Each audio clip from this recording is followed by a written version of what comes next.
શાળામાં પણ મૂળ રૂપથી જે વિશ્લેષણ ચાલે છે એ છઠ્ઠી ડાલ ઉપર ચાલે છે. ઓકે, શેના ઉપર ચાલે છે? છઠ્ઠી ડાલ. અને છઠ્ઠી ડાલની ચર્ચા કરતા કરતા આપણે ક્યાં પહોંચી ગયા હતા? કાલે ક્યાં પહોંચ્યા હતા? યાદ છે પિનલબેન? બિંદુબેન, ચર્ચામાં ક્યાં સુધી આપની ગાડી આવી હતી? સ્ટેશનમાં. બહુ સરસ. અરહંત દશા પણ થઈ ગઈ હતી અને સિદ્ધ દશા પણ થઈ ગઈ. ઓકે, સમજ્યા કે નહીં સમજ્યા? હા. અને અરહંતર સિદ્ધ દશાની શું ખૂબી બતાવી હતી? સિદ્ધ દશાની ખૂબીમાં એ વાત આવી હતી કે એવી દશા પહોંચી ગયા છે કે જ્યાં અનંત કાલ સુધી રહેવાના છે. ઓકે, શું કરવાના છે? અનંત કાલ સુધી ત્યાં જ રહેવાના છે. એના બાબતમાં શું હતું આપણી ચર્ચામાં? કાલે આવ્યું હતું ને, અહીંયા પદમાં જોઈએ આપણે છઠ્ઠી ઢાલ અને પદ અહીંયાથી પણ આગળ આપણે 12મું થઈ ગયું હતું ને? હા, 12મા નંબરનું થઈ ગયું હતું ને? 13મું પણ થઈ ગયું ના? બસ 12મું થયું. તો 12મું જયારે આવ્યું હતું, આમ કહેવાય ને ગજબ છે ને. સંસારની એક લોજિકની વાત કહીએ, તમે આનંદ થશે એ વાત જાણીને. જગતમાં જે ગર્ભથી તમારી વિધિઓ શરૂ થાય સંસારિક પ્રસંગોની, એ ક્યાં સુધી ચાલે? ગર્ભ પછી જન્મની વિધિ, જન્મ પછી ઘણી બધી વિધિઓ આવે, બરાબર, સ્કૂલમાં જવાની, બધા દાયિત્વ, એટલે તમારા નિમિત્તથી ઘણા બધા કામો. પણ તમારા નિમિત્તનો છેલ્લો કામ કયો હોય ખબર છે? 12મું. 12મું એટલે સમજી ગયા ને? એટલે મર્યા પછી 12મા દિવસે 12મું હોય ને, એટલે તમારા નિમિત્તથી થનારા બધા પ્રોગ્રામો ત્યાં પૂરા થઈ. બરાબર સમજ્યા? એમ સંસારના નિમિત્તથી થનારા બધા જ પ્રોગ્રામો આ 6 ડાલાના 12મી ઢાલમાં પૂરા થઈ, 12મા પદમાં પૂરા થઈ. એટલે ક્યાં પહોંચી ગયા? સિદ્ધ બની ગયા. એટલે સંસારના નિમિત્તથી જેટલા પણ કાર્યો થવાના હશે એ બધા કાર્યો શું થશે? ત્યાં પતી જશે. એટલે 12મું થઈ ગયું. સંસારનું 12મું થઈ ગયો એટલે સિદ્ધ દશા પ્રગટ થઈ ગઈ. અને એ વાત આપણે ક્યાં જાણવા મળી? એ વાત આપણે જાણવા મળી છેડાલાના 12મા પદ. સમજ્યા? સમજ્યા કે નહીં સમજ્યા? આવું આ કોઇન્સિડન્સ કહેવાય. તો કોઇન્સિડન્સમાં શું આવે છે અહીંયા? કે જ્યારે સિદ્ધ થઈ જાય છે ભગવાન, ત્યારે આઘાતી કર્મોને ક્ષય કરીને ક્યાં પહોંચી જાય છે? સિદ્ધત્વને પ્રાપ્ત કરી લે 8મી પૃથ્વીમાં.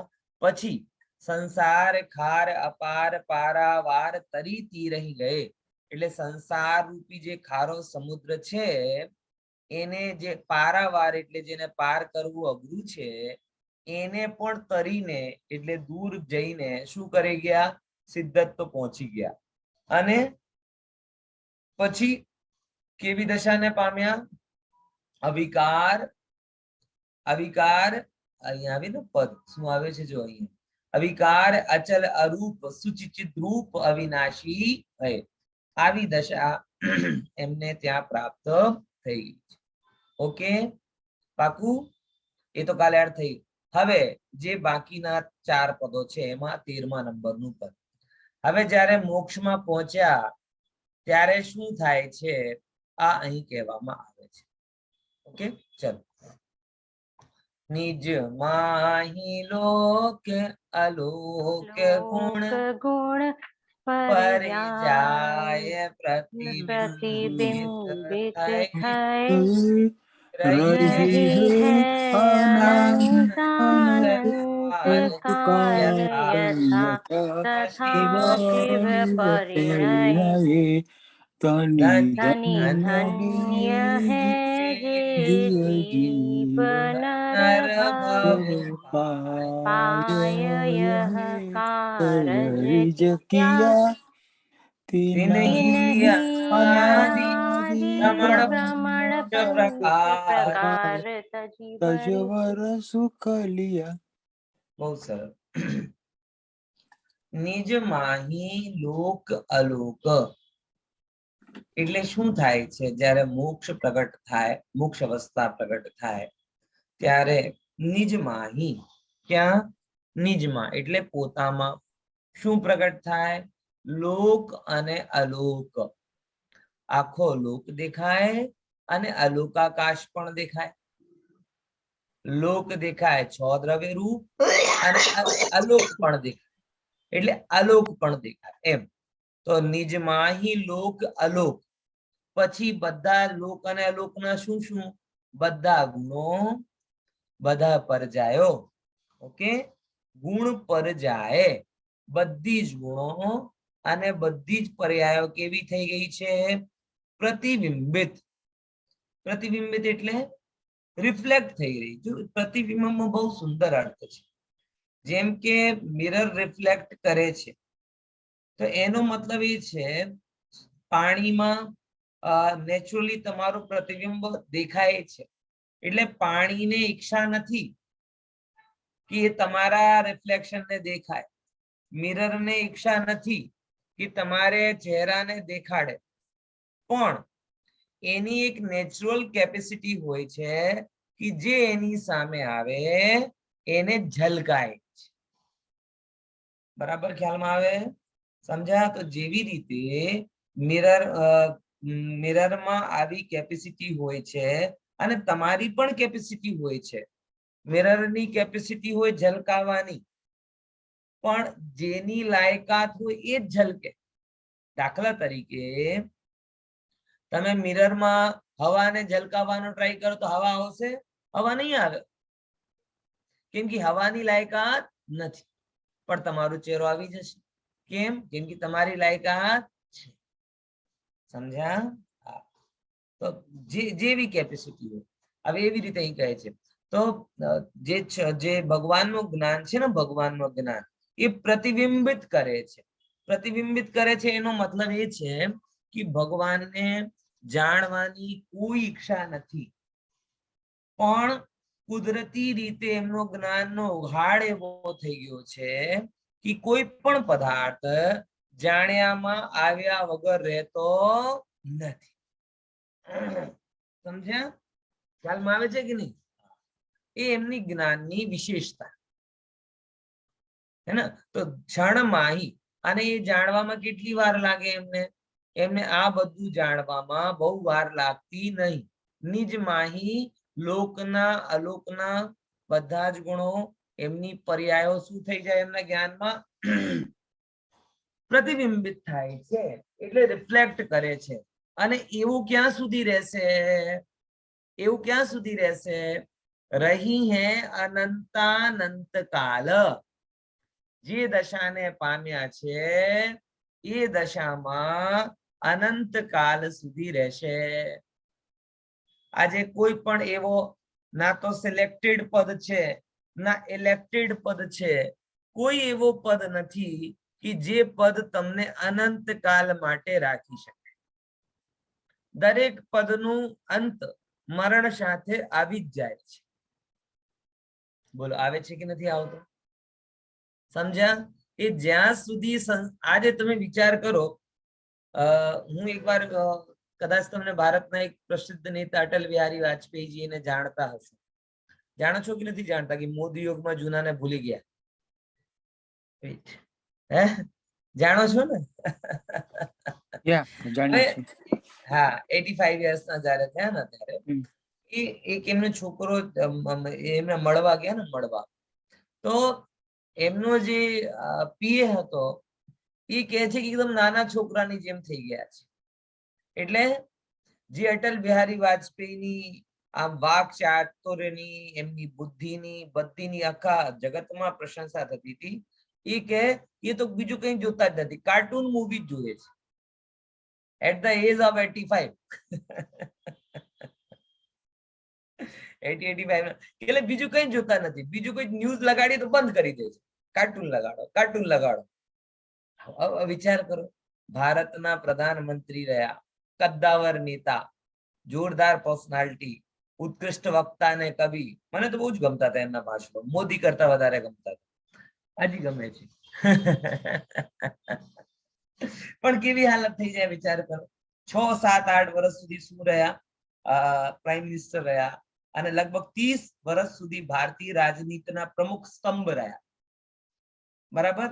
હવે કેવી હાલત થઈ ગઈ બતાવો, વિચાર કરો.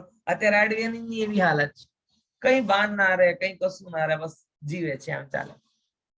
એટલે કહેવાનો મતલબ શું છે? કહેવાનો મતલબ એ છે કે ભાઈ આ જેટલા પણ પદ છે એ પદ ક્યાં સુધી રહે તમારા? કોઈ અનંતકાલ સુધી રહે?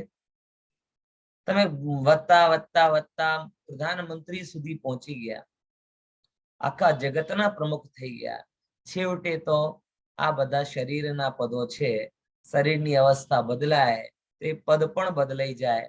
અરે શરીરની અવસ્થા શું, જીવતા જીવતા પણ પદ બદલાઈ જાય છે, હાલત બદલાઈ જાય છે, કોઈ ગણકારતો જ ના હોય એવી હાલતમાં થઈ જાય. ખ્યાલમાં આવે છે? સમજાય કે નહીં સમજાય? એટલા માટે આ વસ્તુ ખાસ વિચારવા જેવી છે કે ભાઈ સાદી અનંત કાળ સુધી કોઈ પદ રહેશે તો કયો પદ રહેશે? સાદી અનંત કાળ સુધી કોઈ પદ રહેશે તો નિજ પદ રહેશે.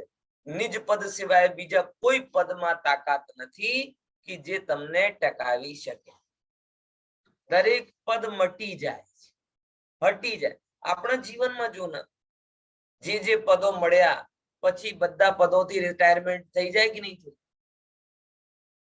બધા જ જતા રહે છે. એટલે સંસાર વચનામૃતમાં આવે ને બેન શ્રીના કે સંયોગ કોને કહેવાય કે જે વિયોગને લઈને આવે. બહુ સુંદર લાઈન આવે છે ને કે સંયોગ કોને કહેવાય કે જે વિયોગને લઈને આવે.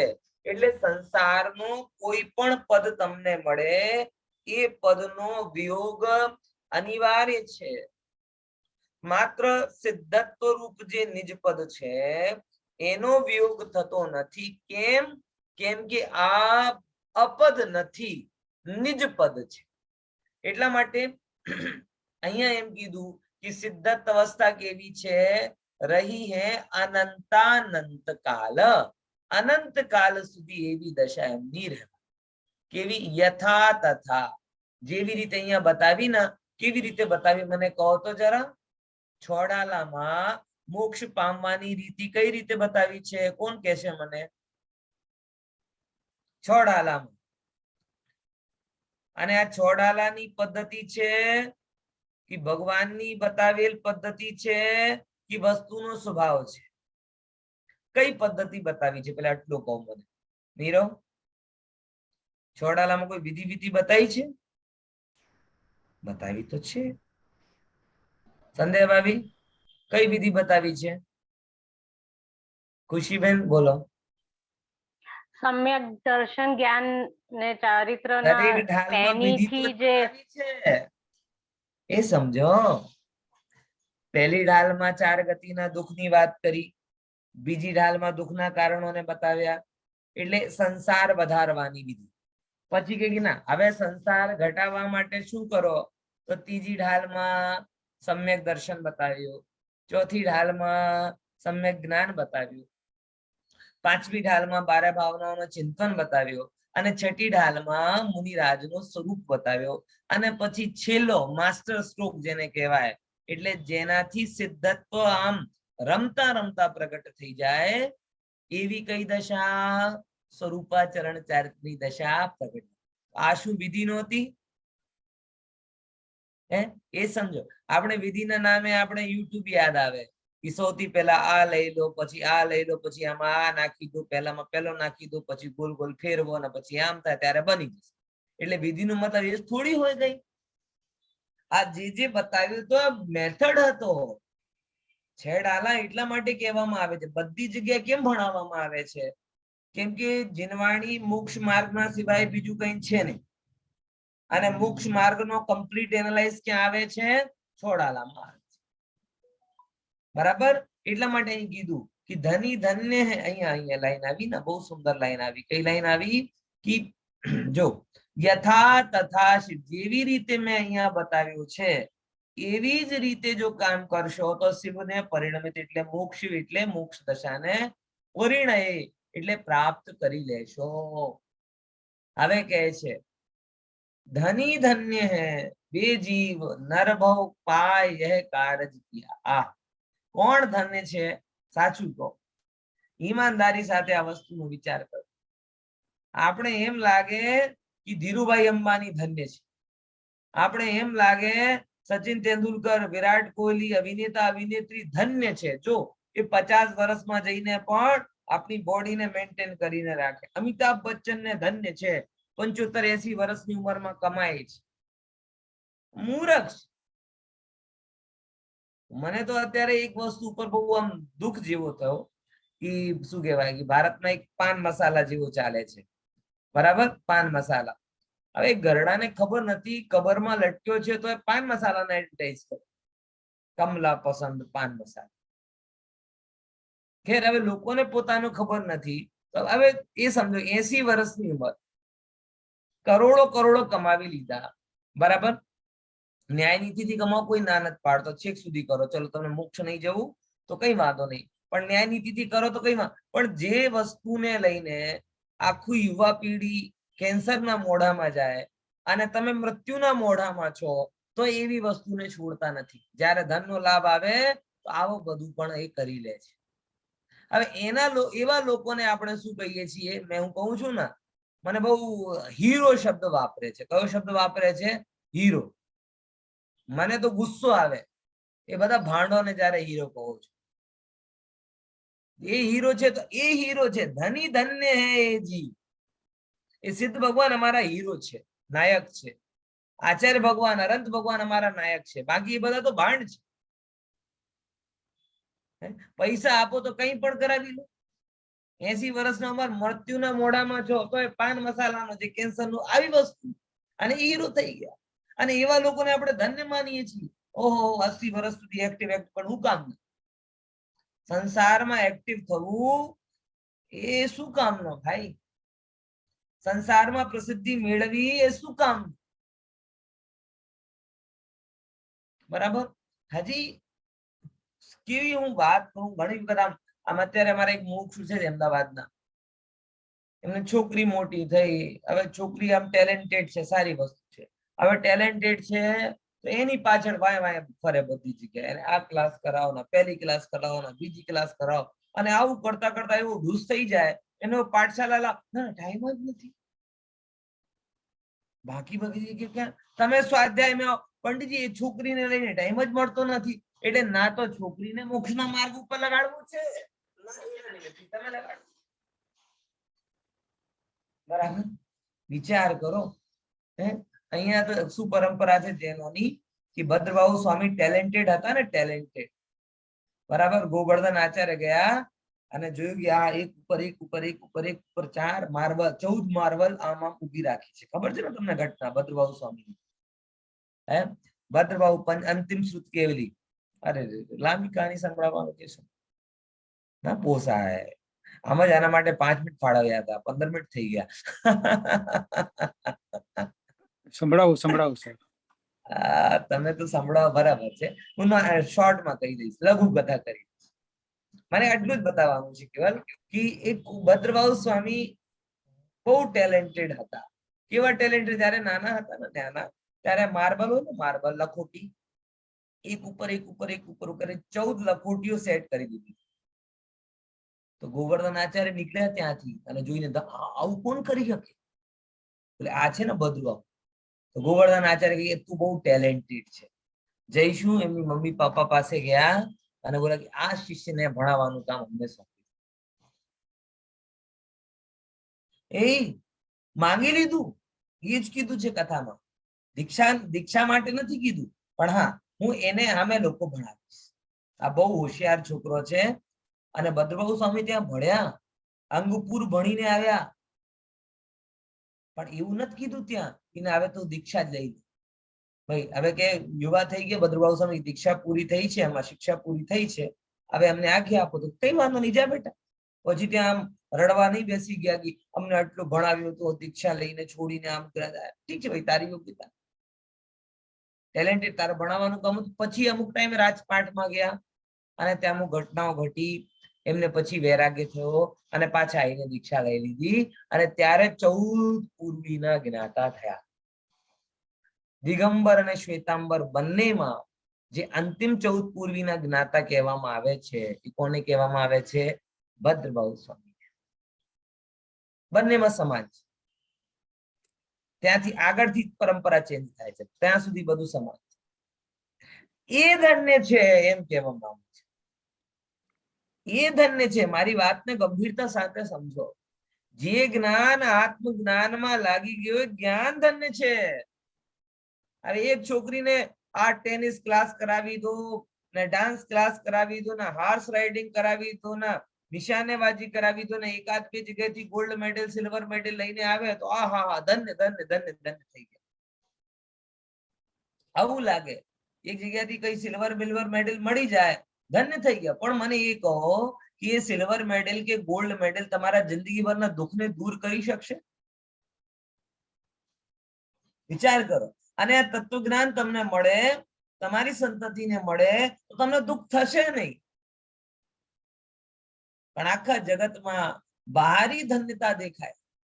કોઈ પૈસા વાળો થઈ ગયો ધન્ય છે, કોઈ બહુ નોલેજ વાળો થઈ ગયો ધન્ય છે, કલાકાર થઈ ગયો ધન્ય છે, ગાયક થઈ ગયો ધન્ય છે, નાચવા વાળો થઈ ગયો, બધી વસ્તુ ધન્ય લાગે. પણ ભવ તાપની અભાવની વિદ્યા શીખે એમાં ધન્યતા દેખાતી નથી. સમજ્યા કે નહીં સમજ્યા? બરાબર. અને પછી આપ આખો જીવન ક્યાં કાઢી દે? ભોગોમાં કાઢી દે. પછી થોડું ઘણું ટાઈમ મળે જયારે અંતિમ સમય ત્યારે વિચાર કે અમે કઈ કરી શક્યા નહીં. પછી રડવાનું શરૂ કરે. 60-70 વર્ષના હોય અને ગુજરી જાય, ભાઈ ગુજરી જાય તો બેન એમ રડી રડીને બતાવે ઓહો બિચારા કઈ કરી શક્યા નહીં. કેમ? ત્યારે કરવાની તાકાત હોય ત્યારે તો બહારની ધન્યતા દેખાતી. સમજ્યા કે નહીં સમજ્યા? એટલે આ આપણું બહુ ગડબડ ઘૂટાલો આમાં થઈ રહ્યો છે. ધની ધન્ય હે વે જીવ. એ લોકો ધન્ય છે જેને નરભવ પાય યહ કાર્ય કર્યો. શું કાર્ય કર્યો? કે સિદ્ધત્વને પ્રાપ્તિ કરી. અને આને હું તો એમ કહું છું, ચલો સિદ્ધત્વને પામો કે ના પામો, પણ સિદ્ધત્વમાં નામ તો નોંધાઈ દો. બરાબર. જેમ કહ્યું ને કારમાં બહુ આમ વેટિંગ ચાલતી હોય ને, વેટિંગ, તો શું કરે લોકો? હવે નોંધાઈ દો. પછી 8 મહિના 9 મહિના પછી આવે. અમારા એક મિત્ર ને અત્યારે શું કરી, બહુ શોર્ટેજ ચાલે છે, અમુક આવતો નથી, 8-8 મહિના લાગી જાય, પણ હવે નોંધાવી દીધી. એટલે કોઈ અહીંયા કહું ભલે મળે તમને પછી, પણ સમ્યક તો લઈને મોક્ષમાં પોતાનું નામ શું કરો? નોંધાઈ તો દો.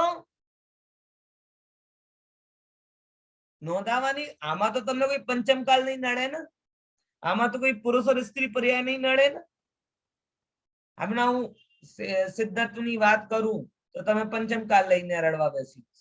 મુનિ દીક્ષાની વાત કરો તો સ્ત્રી પર્યાયને લઈને રડવા બેસી. પણ સમ્યક દર્શનમાં શું છે? એ જ દશા, એ જ જીવન, એ જ કાર્ય, બસ દ્રષ્ટિ જ ફેરવાની છે.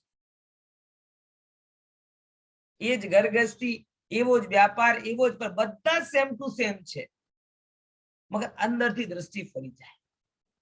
જેની દ્રષ્ટિ ફરી ગઈ છે એ લોકોએ શું કર્યો છે? પોતાનું નામ ક્યાં નોંધાઈ દીધું છે? ક્યાં નોંધાયો છે? મોક્ષમાં નોંધાઈ દીધું. એ જીવ પણ ધન્ય છે. જે લોકો મોક્ષને પામી ગયા એ તો ધન્ય છે જ, પણ જે લોકોએ નરભવ પામીને પોતાનું નામ ત્યાં નોંધાઈ દીધું છે એ લોકો પણ ધન્ય છે એમ કહેવામાં આવે છે. બરાબર. પછી શું કહેજો?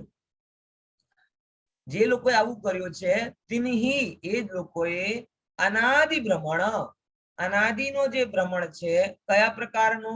5 પ્રકારનો. કયા કયા 5 પ્રકાર બોલો? આન્સર આપો. કયા 5 પ્રકારની વાત ચાલે છે? 5 જીનવાની શું સંભળાવે છે આપણે? પંચ પરા પરાવર્તન, પંચપરાવર્તન, દ્રવ્ય ક્ષેત્ર કાળ બહુભાવ. पंचे परावर्तन दुखड़े सुना कर दुर्लभ नरभव का ज्ञान करा कर.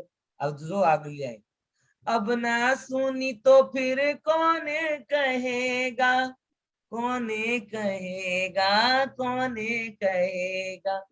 अनंत भव यूं ही खोए पर का ओझा ढोए, तेरी कथा तुझको सुनावे रे जिनवाणी, सुन लो रे भैया मेरे, जिनवाणी सुन लो रे।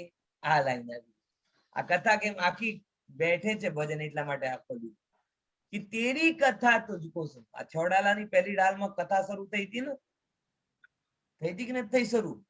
તાસ ભ્રમણ કી હે બહુ કથા, એટલે ત્યારથી કથા શરૂ થઈ. અને એ કથાથી રિપીટેટિવ, એક કથાથી રિપીટેટિવ એટલે તે તે છે થાવર તન ધરે, યો પરિવર્તન પૂરે કરે. આ કહેવાય રિપીટેટિવ કથા, 5 પરાવર્તન વાળી કથા.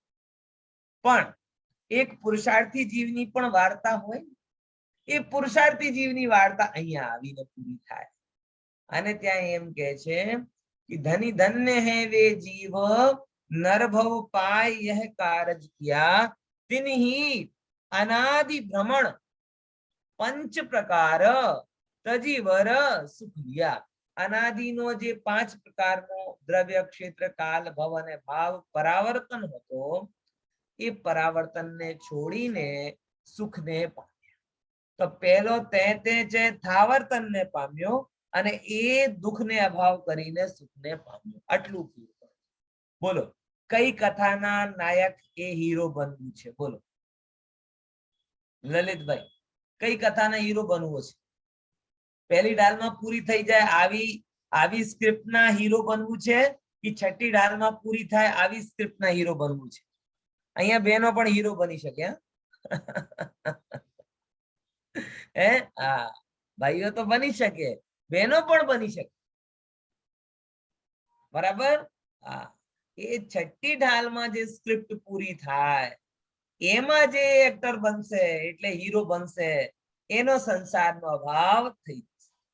અને પહેલી ઢાલમાં તો તમે કહો કે ના કહો, એના હીરો તો તમે છો જ. પણ આ એવી છે દિવાળીયા ફિલ્મનો હીરો છે, એટલે ફિલ્મ પણ બેંકરપ્ટ થવાની છે અને આ ફિલ્મનો નાયક બેંકરપ્ટ થવાનો છે. બધાનો બટ્ટા બેસવાનો છે. બરાબર ખ્યાલમાં આવે છે કે નહીં? સમજ્યા? ક્લિયર થઈ ગયો? ચલો અર્થ કરો. બોલો કોણ કરશે અર્થ એનો? ઝડપથી કરો. ફરીથી એકવાર હું કરી દઉં. એના આટલા લોકો વિચાર કરી રહ્યા છે, એકવાર હું બતાવી દઉં.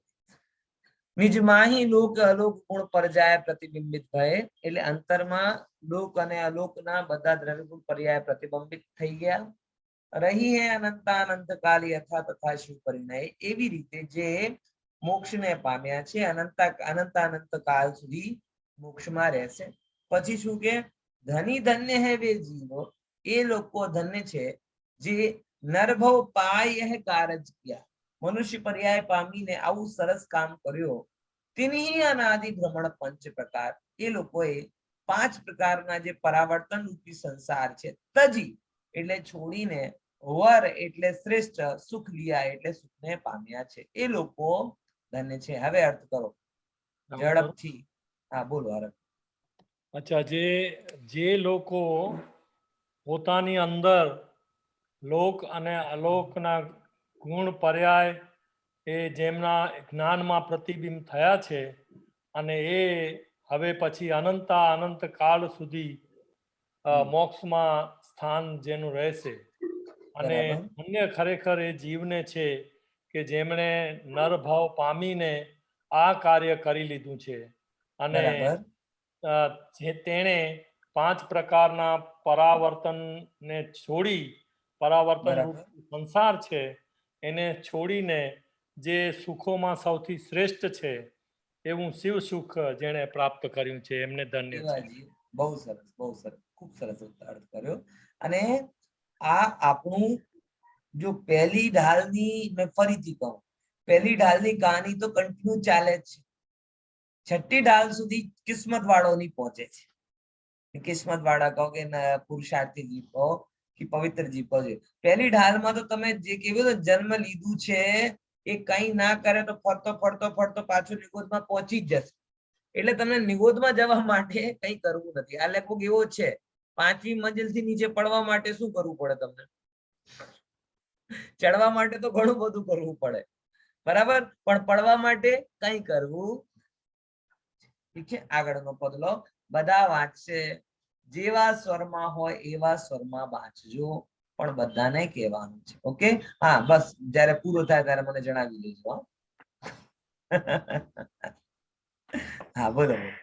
એટલે એનો મતલબ એને કાન બંધ કરનારો છું, હા, સાંભળવાનો છે બધાને। હા, ચાલો। મુખ્યોપચાર ચાર દુભેદયો બળભાગી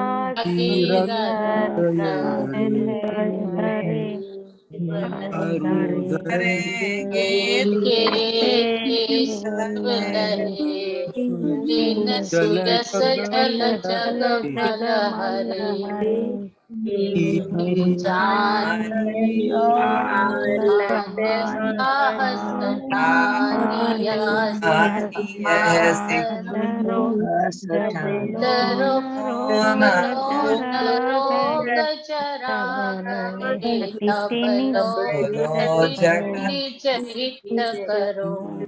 બહુ સરસ।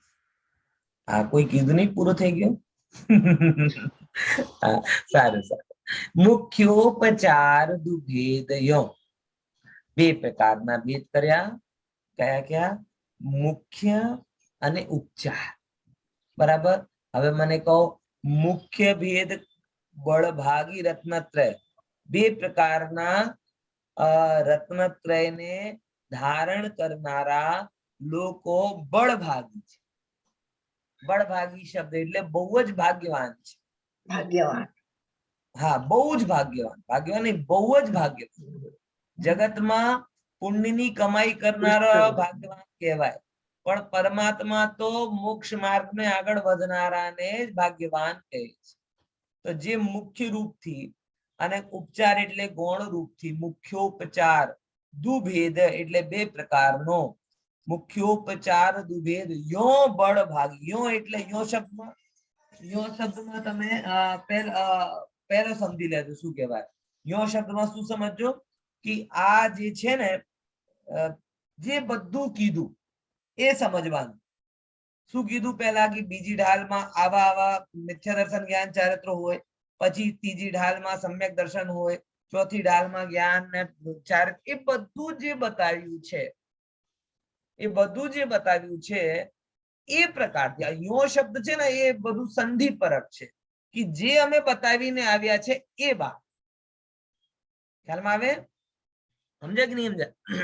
તો મુખ્યોપચાર એટલે મુખ્ય રૂપથી અને ઉપચાર એટલે ગૌણ રૂપથી।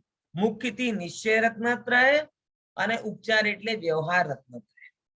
એ બળભાગી લોકો જે એને ધારણ કરે છે, મુખ્યોપચાર દુભેદ યો એટલે આ પ્રકારથી બળભાગી એટલે મહાભાગ્યશાળી, મુખ્યોપચાર દુભેદ યો બળભાગી રત્નત્રય ધરે, એ લોકો રત્નત્રયને ધારણ કરે છે।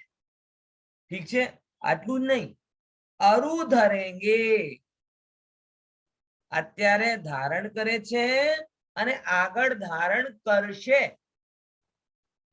એટલે congratulation to all of you. બોલો, મારી લાઈન થી કેટલા લોકો સહેમત છો? હેન્ડ રેઝ કરીને જણાવો। નહીં કરવું? હા, બહુ સરસ। જે લોકોને વિન્ડો ઓપન નથી એ તો એની જ જાણે, વિન્ડો વાળાને તો હા હા સરસ, તેજસભાઈ આવી ગયા લાઈનમાં। બહુ સરસ। એટલે જો દોલતરામજી તમને ઇન્ક્લુડ કરીને કહે છે, એમને ખબર છે કે આવી રીતે જે લોકો આજે જીનવાણી સાંભળી રહ્યા છે, નિશ્ચયથી વ્યવહારથી આગળ મોક્ષમાં જશે તો કોણ જશે? રત્નત્રયને પામશે તો કોણ પામશે?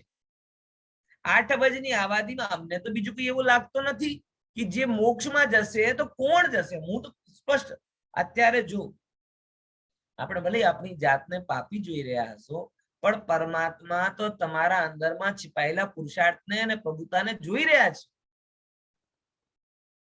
બરાબર?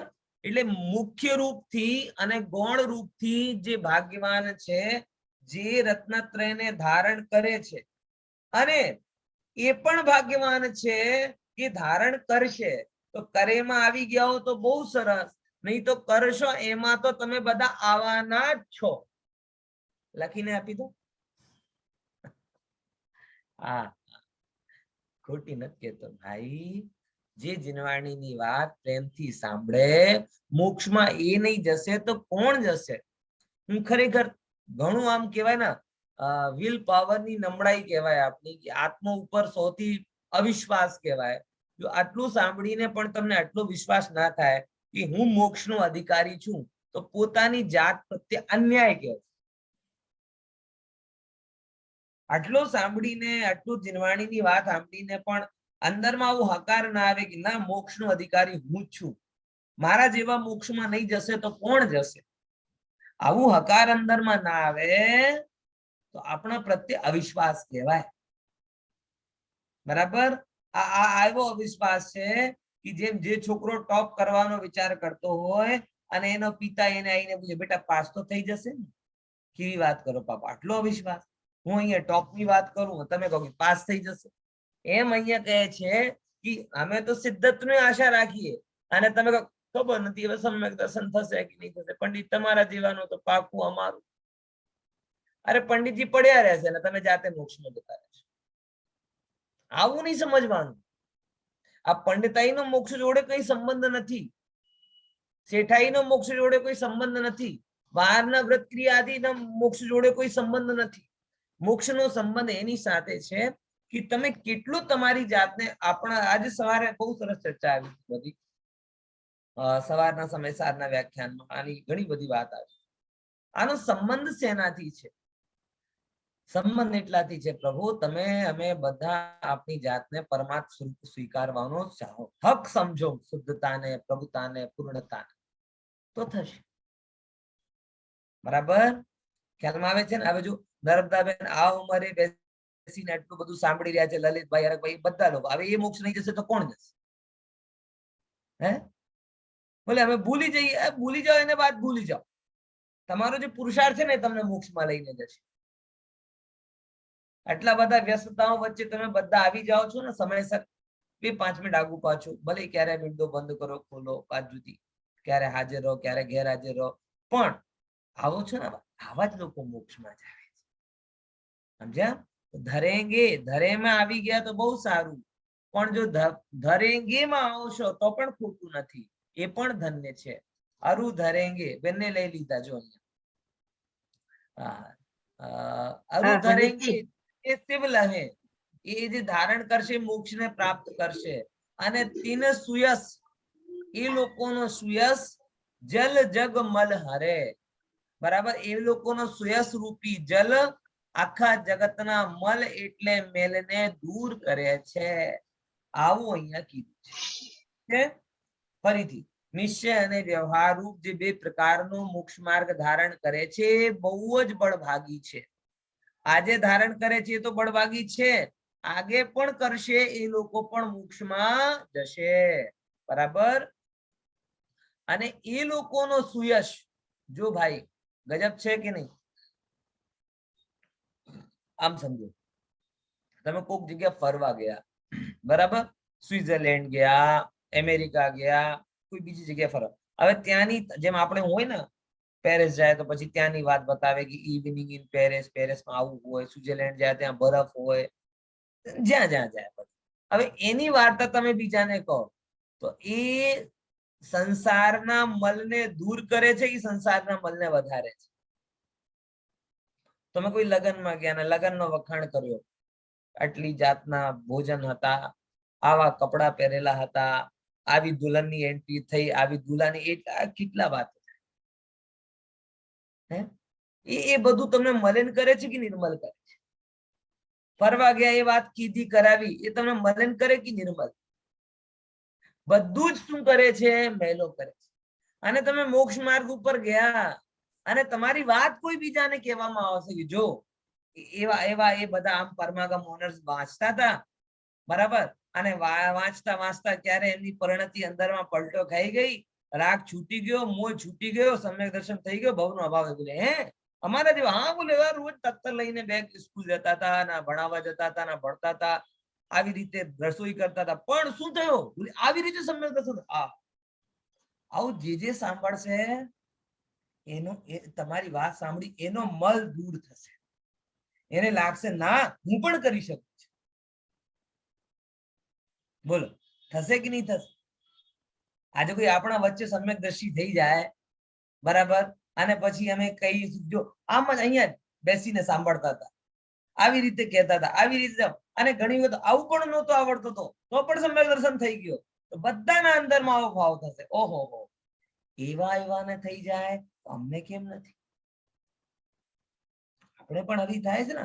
પૂર્વ પુરુષોની વાત સાંભળીએ, પાસનાથ ભગવાન હાથીની પર્યાયમાં સમ્યક દ્રષ્ટિ થઈ ગયા, મહાવીર ભગવાન સિંહની પર્યાયમાં સમ્યક દ્રષ્ટિ થઈ ગયા.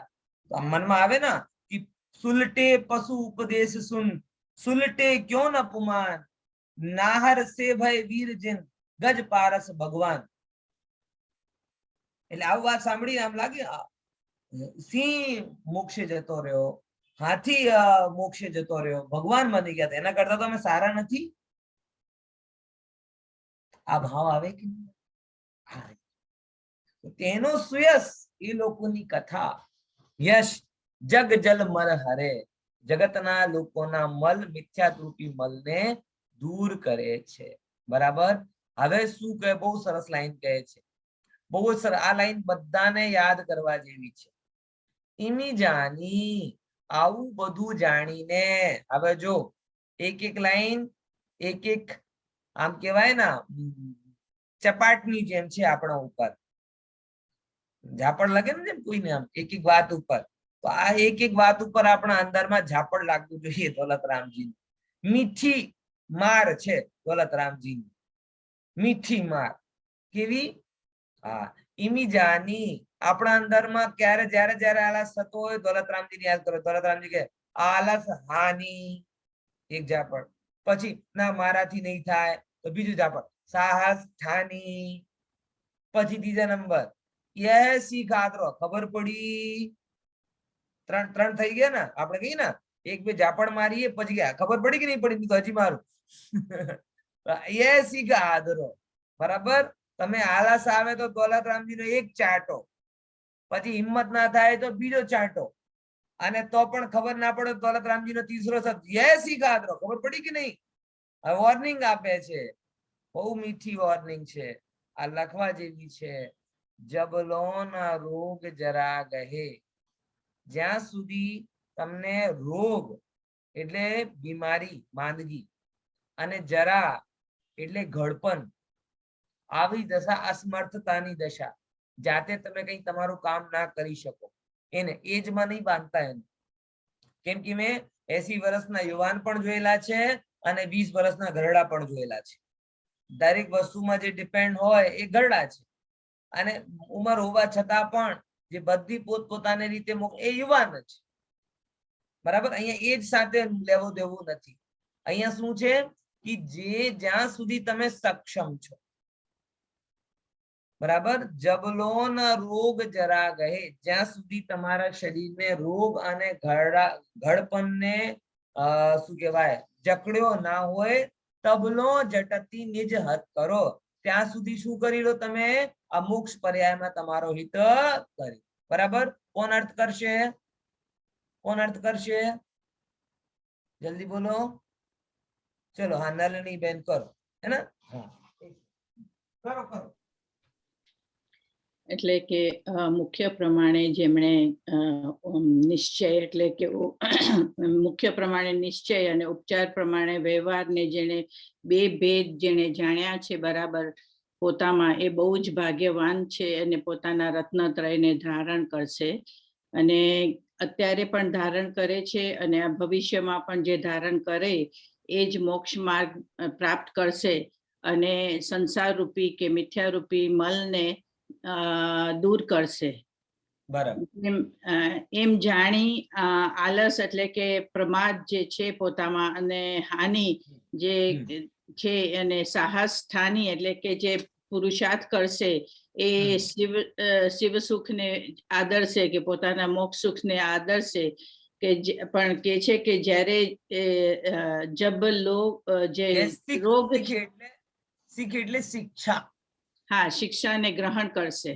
હા, બરાબર છે. એટલે પછી જે અત્યારે રોગ નથી જ્યાં શરીરમાં ને ત્યારે તમે જટ પોતાનું હિત કામ કરી લો. રોગ અને જ્યાં સુધી રોગ ગળપણ આવશે તો પછી તમે તમારું કામ નહીં કરી શકો, પણ જ્યાં સુધી તમને સક્ષમ છો તો ત્યાં સુધી તમારું કામ કરી લો અને પોતાનું મોક્ષ માર્ગ સાધી. બહુ સારું, બહુ સારું, સરસ. આગળનો પદ લઈ લો. 15મો નંબર. આ છેલ્લી ભલામણ છે. હવે જતા જતા છેલ્લી વાત તમને કહીને જાય છે. શું કહે છે? વાંચો. यह राग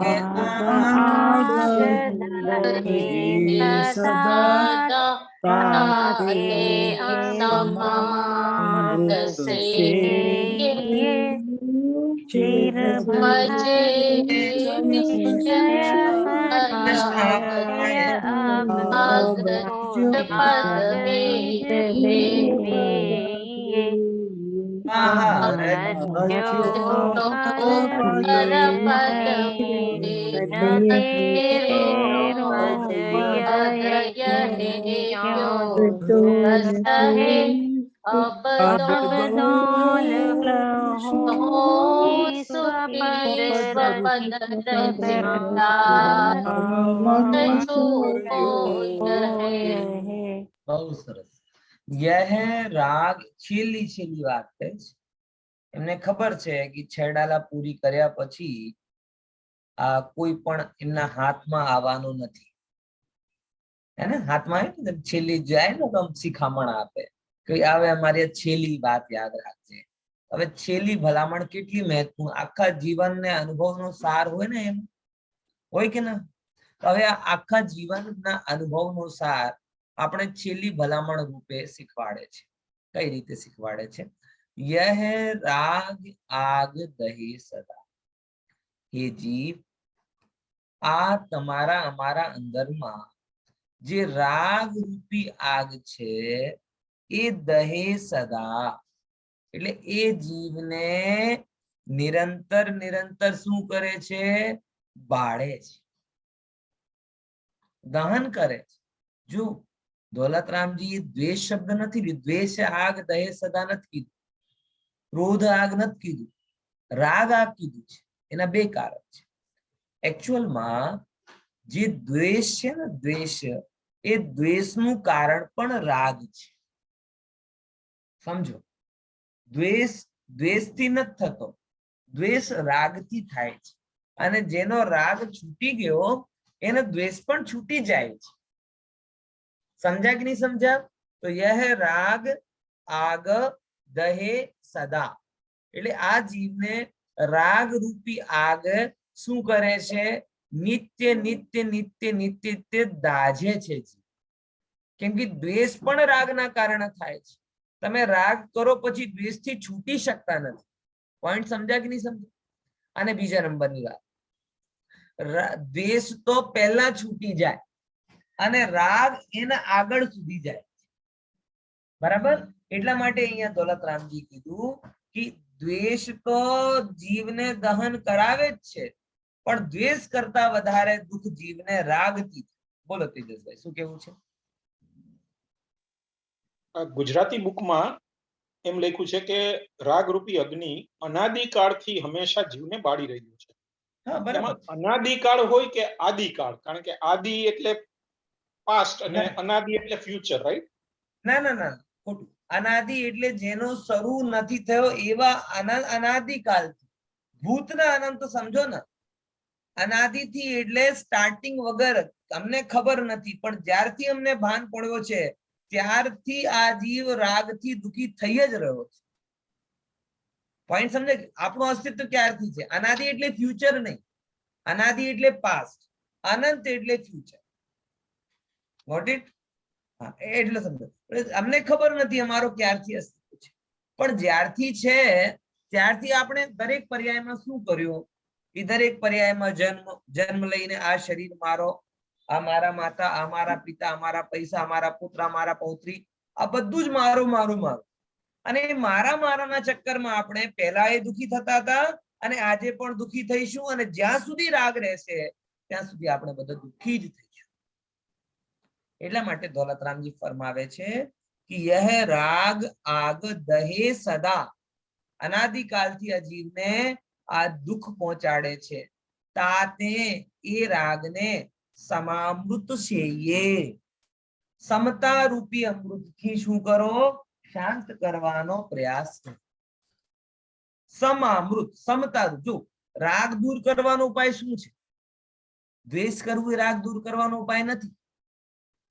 સમજો, દ્વેષ પણ એક જાતિની કશાય છે, રાગ પણ એક જાતિની કશાય. આપણે લોકો એમ જ ગણીએ છીએ કે જેના પ્રત્યે રાગ થાય એના પ્રત્યે ગાંડા ગાંડા થઈ જઈએ, અને જેના પ્રત્યે દ્વેષ થાય એને પછી ગાંડા સિદ્ધ કરી દઈએ.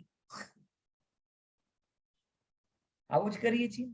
જે ગમે એટલે બહુ જ સારું, અને જે ના આપણે બે જ જાણીએ છીએ કે એની તરફ જાઓ તો એનાથી ભાગો. કે ભલા માણસ, ના એના તરફ જવાના સાર છે ના એનાથી ભાગવામાં સાર છે. કેમ સાર આવ્યું? ક્યાં? ના જવામાં સાર છે ના ભાગવામાં સાર. ના જાગો ના ભાગો, કઈ જવાની જરૂર નથી, કઈ ભાગવા, બસ ઉભા થઈને શાંતિથી જોઈ લો. સમામૃત સેયે, રાગ તમારી સમતાથી દૂર થાય, દ્વેષથી નહીં થાય. કોઈ પ્રિય લાગતો હોય એના પ્રત્યે ઝઘડા કરી લો તો પેલા રાગના બંધનમાં બંધાયા, પછી દ્વેષના બંધનમાં બંધાયા. અને તમને જો એનાથી મુક્તિ જોતી હોય તો ના રાગનો બંધન ના દ્વેષનો બંધન, સમતા. તાતે સમામૃત સેયે. હવે એક લાઈન કહે છે, ચિર ભજે. એ ભલા માણસ, ચિર ભજે, અનંત કાલથી તું રાગને ભજે છે, ભૂખતે છે, ભોગે છે. વિષય કશાય, રાગના પરિણામ સ્વરૂપ પાંચ ઇન્દ્રિયના વિષયોને ભેગા કરીને રહ્યો. વિષય કશાય, ચિર ભજે વિષય કસાય. અબ તો ત્યાગ કરે બધાનું, અને નિજ પદ વેયે, નિજ પદનો વેદન કર. સમજ્યા? શું કીધું? ફરીથી, ये राग आग दहे सदा. આ રાગ તમને બહુ હેરાન કરે છે અનાદિકાલથી.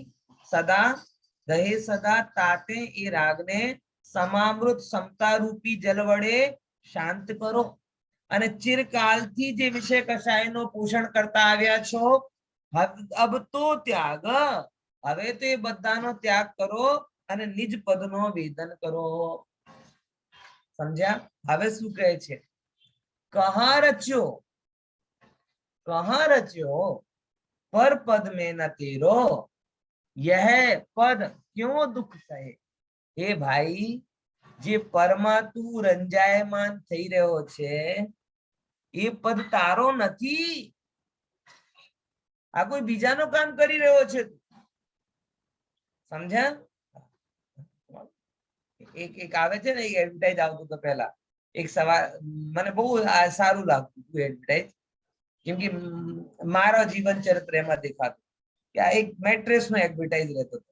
એક માણસ સવારમાં બકેટ લઈને કાર ધોઈ નાખે છે આમ, બરાબર.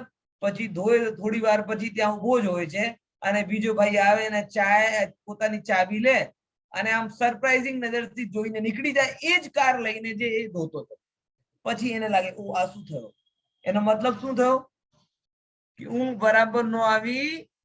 એટલે જે કાર પોતાની સમજતો તો એ કાર પારકાની હતી. હવે પારકાની કાર ધોવું, આમ તો કાર ધોવું જ કામ સબસ્ટેન્ડર્ડ, અને તોય પોતાની ધો તો ચાલે, પણ પારકાની કાર ધો તો તમારો કયો સ્ટેન્ડર્ડ રહી જાય? એને કેવી ઇન્સલ્ટિંગ ફીલ થાય? કે તો વિચાર કરો, હું બીજાની કાર ધોવાતા. એના જે આઈ મુવમેન્ટ્સ છે ને બંનેના, જે લઈને ગયો એના આઈ મુવમેન્ટ્સ અને જે ધોતો તો એના આઈ મુવમેન્ટ્સ, એ જ્યારે જોઉં ને તો મને આવું આપણું ધ્યાન આવી જાય. કેવું? ધોવાનું તો શું પોતાની આત્મા, અને કેને ધોશે? એને ધોયું. હે? હવે ત્યાં એ કે સારી રીતે નથી સૂંઘવાનો આ પરિણામ રહ્યો. અને માં જીનવાણી કે છે સારી રીતે નહીં જાગવાનો આ પરિણામ રહે. જેમ પેલા ઊંઘ બરાબર નથી થઈ, ઊંઘમાં એ કામ કરવા ગયો તો બીજાની કારને ધોઈ નાખી, બરાબર? એમ તારા ઊંઘ ખુલશે તો તારી આત્માને ધોશે, હજી તો આ તનને ધોવામાં લાગે. સમજ્યા કે નહીં સમજ્યા? કહા રચ્યો પરપદમાં, આ પદ મારો નથી. આપણે ફેક્ટરીમાં કોઈ કંપનીમાં જઈએ તો શરૂઆતથી જ ગણતરી હોય કે આટલા વર્ષમાં પ્રમોશન કરીને અહીંયા આવી જયું, પછી ડેપ્યુટી મેનેજર, પછી મેનેજર, પછી આમ ને પછી તેમ, અને એ બધા પદ મળી જાય એટલે આપણું જીવન ધન્ય ધન્ય ધન્ય. કહા રચ્યો પરપદમાં, મનુષ્ય પર્યાય ધારણ કરી પિતા બની ગયા, માતા બની ગયા, ઓહો ખુશી ખુશી ખુશી ખુશી. પછી દાદા દાદી, નાના નાની, ઓર ખુશી ખુશી ખુશી. સમાજના પ્રેસિડેન્ટ, સોસાયટીના પ્રેસિડેન્ટ, ઓર બધા પરપદ છે, માથા ઉપર બોજ છે. એમાં કેમ રંજાયમાન થાય? કહા રચ્યો પરપદ મેં ન તેરો, પદે અબ ક્યો દુઃખ સહે. બરાબર? એ પદ પદ ઉપર તું એ પરપદના કારણે શું કરે છે? એ પદથી કેમ દુઃખ સહન કરે છે? હવે છેલ્લી લાઈન કહે છે, અબ દોલે હો સુખી સ્વપદ. હે દોલત રામ, જો શાંતા સુખાય, હે દોલત રામ. હવે તો પંડિતજી કહે છે, હે દોલત રામ, અબ તું સુખી થઈ જા. હે દોલ હો સુખી સ્વપદ, પોતાના પદથી. મત દાવ અબ ચૂકો આહે. આજે જે ઔષધ દાવ કીધું, દાવ, હવે દાવ નો મતલબ બીજું નહીં સમજી લેવાનો કે દોલતરામજી દાવ લગાવવાની વાત કહે છે. આ ચાન્સ છે, આ દાવ છે એટલે તમારા માટે ચાન્સ છે. મનુષ્ય પર્યાય, કે હવે આ મનુષ્ય પર્યાય જીનવાણી સાચા બધા સંયોગ તમને મળ્યા છે, એ બધાનો લાભ શેમાં લઈ લો? કે નિજ પદના વેદનમાં કરી લો, નહીં તો પછી અવસર ચૂકી જશો. અને અવસર ચૂક્યો તો ક્યાં પહોંચશો ખબર છે? વેન્શ્રીના વચનામૃતમાં એક સુંદર લાઈન આવે છે, જેમ વંટોળીઓમાં પત્તો ફરે તો ક્યાં જાય એનો ભાન નથી, એમ મનુષ્ય પર્યાય છૂટે તો ક્યાં જાય એનો ભાન ખબર પડે છે. દાવ છે ભાઈ, ચાન્સ હતો, તમને માંડ્યો તો સારું, નહીં માંડ્યું તો કેવું?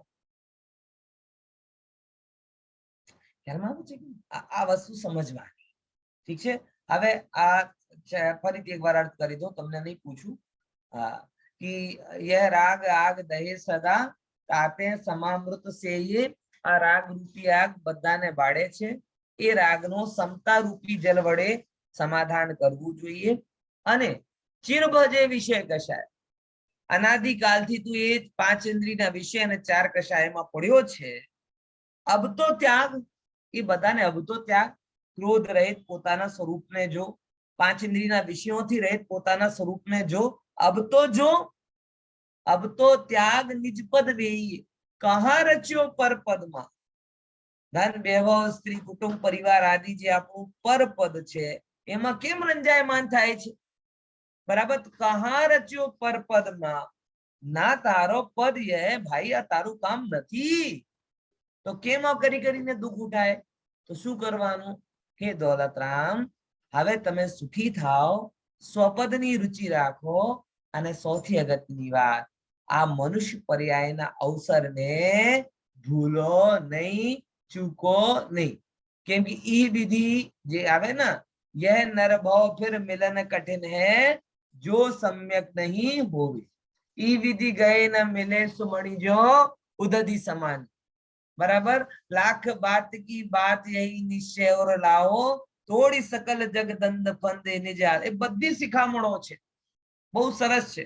એ બધી શિખામણો તમે વાંચજો તો તમને મનુષ્ય પર્યાયની ગંભીરતા ખ્યાલમાં આવે. અંતિમ પદ બહુ સિમ્પલ છે, એમાં બીજું કઈ નથી. અર્થ બતાવ્યો છે, ક્યારે લખવામાં આવી છે. એક નવ બસુ એક વર્ષ કી. એક એટલે 1 થઈ ગયો, 9 એટલે 9 થઈ ગયા, નીચે લખી દો. વસુ એટલે 8 અને 1 એટલે 1891 સંવતમાં તીજ શુક્લ વૈશાખ, વૈશાખ સુદ તીજના દિવસે, બરાબર, આપણે બીજના દિવસે સોનગઢ જઈએ છીએ અને ત્રીજના દિવસે છેડાલા જાય, એટલે માટે એક દિવસ વધારે રોકાવું જોઈએ સોનગઢમાં. બીજના ગુરુદેવનો જન્મદિવસ સેલિબ્રેટ કરો અને ત્રીજના દિવસે છેડાલાની રચના સેલિબ્રેટ કરો. ત્રીજ શુક્લ વૈશાખ, બરાબર. પછી શું કહે છે, જો કર્યો તત્વ ઉપદેશ, તત્વનો ઉપદેશ કર્યો શેના આધારથી? બુદ્ધ જન કી ભાગ. મેં પહેલા કીધું છે કે એક છડાલા બુદ્ધજનજીની છે, બરાબર, એના આધાર. પછી શું કહે? લઘુધી તથા પ્રમાદતે. લઘુધી એટલે અલ્પ બુદ્ધિને લીધે, અને પ્રમાદથી એટલે પ્રમાદથી જે શબ્દ અને અર્થમાં કઈ ભૂલ થઈ હોય તો સુધી એટલે બુદ્ધિમાન સુધારીને વાંચી લેજો, તો તમે સંસાર સાગરને શું કહેવો કે પાર પામી જશો, બરાબર. આવી રીતે આ છેડાલાનો આજે આપણો પૂરો થયો. હવે આપણે 2 મિનિટનો ગેપ અને પછી 12 ભાવનું આપણે સ્વાધ્યાય શરૂ કરીશું. શું કરવાનું હવે? આપણે શું ભણવાના છીએ હવે?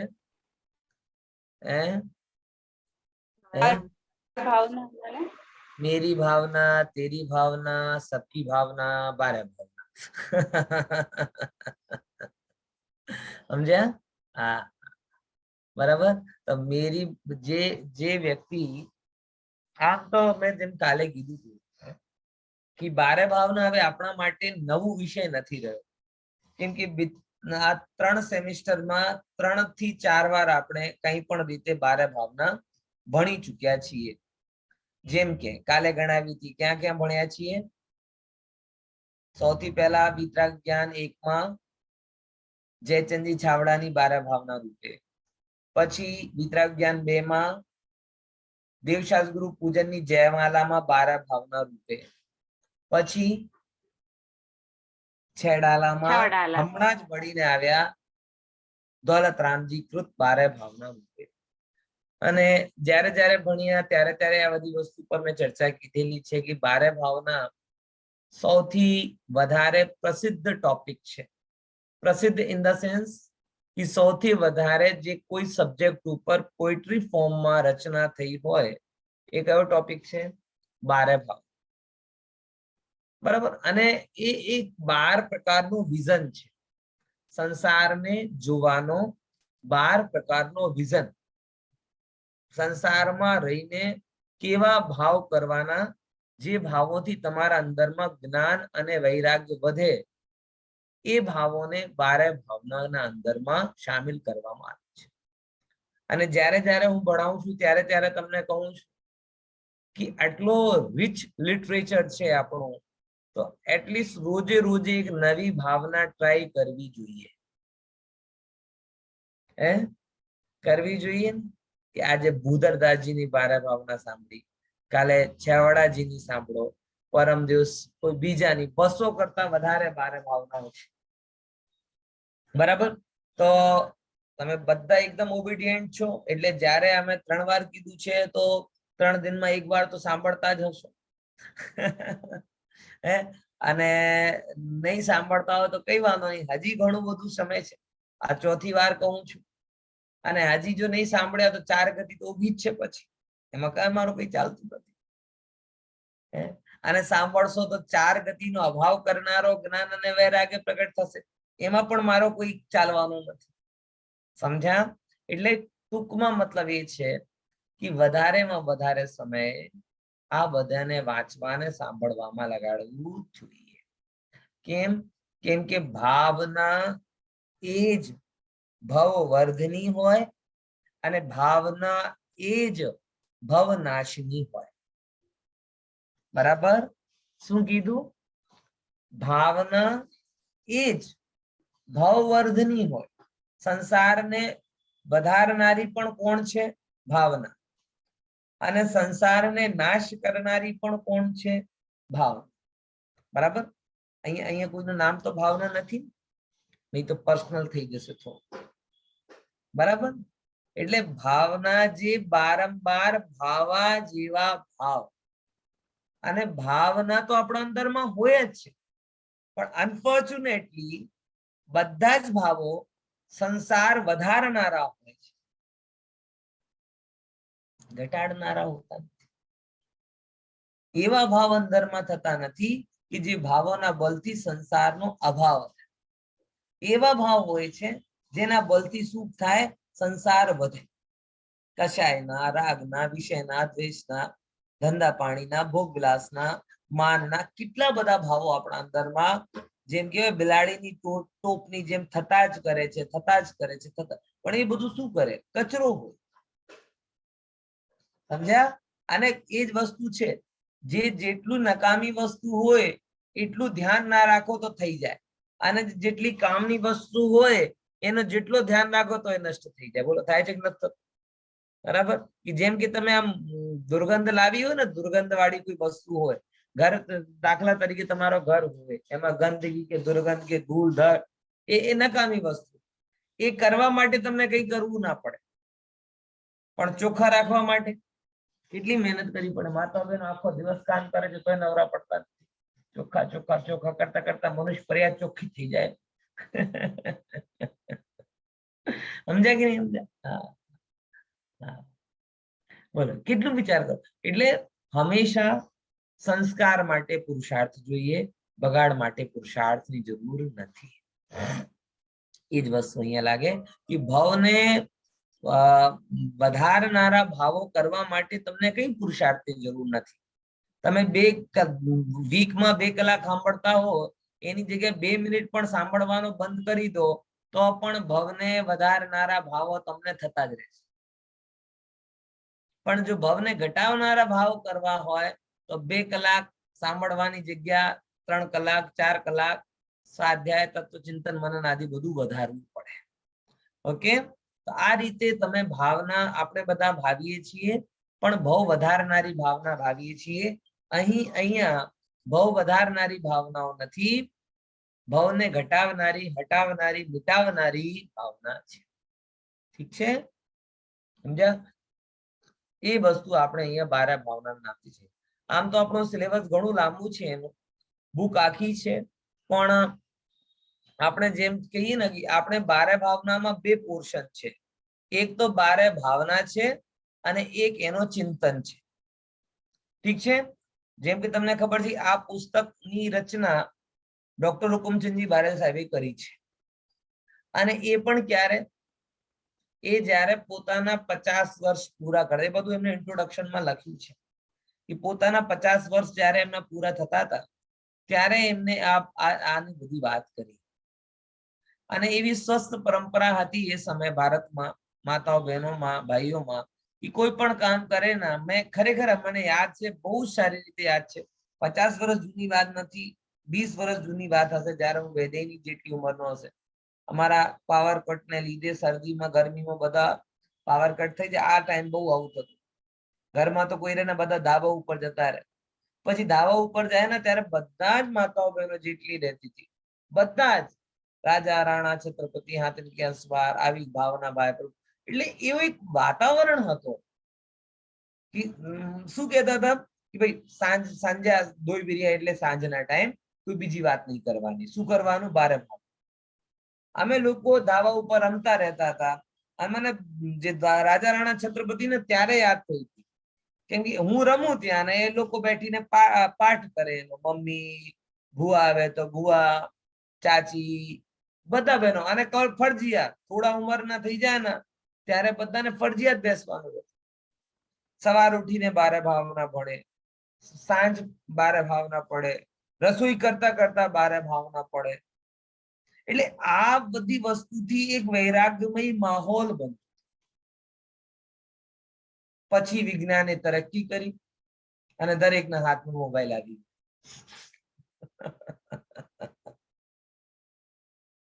સમજ્યા? અને જયારે મોબાઈલ આવી ગયો તો બધી ભાવના મોબાઈલમાં આવી ગઈ, મોઢામાંથી જતી. બરાબર? પેલા ગાતા ગાતા કામ કરતા હતા, હવે કામ કરે છે ને બેકગ્રાઉન્ડમાં કદાચ વગાડી દે તો વગાડી દે, પણ ધ્યાન જતું નથી કે શું થાય છે ને શું કહી રહ્યો છે. ખ્યાલમાં આવે છે કે આવી આપણી પ્રગતિનો સૂત્ર છે કે જે આપણે પતન બાજુ લઈ જાય છે. સમજ્યા?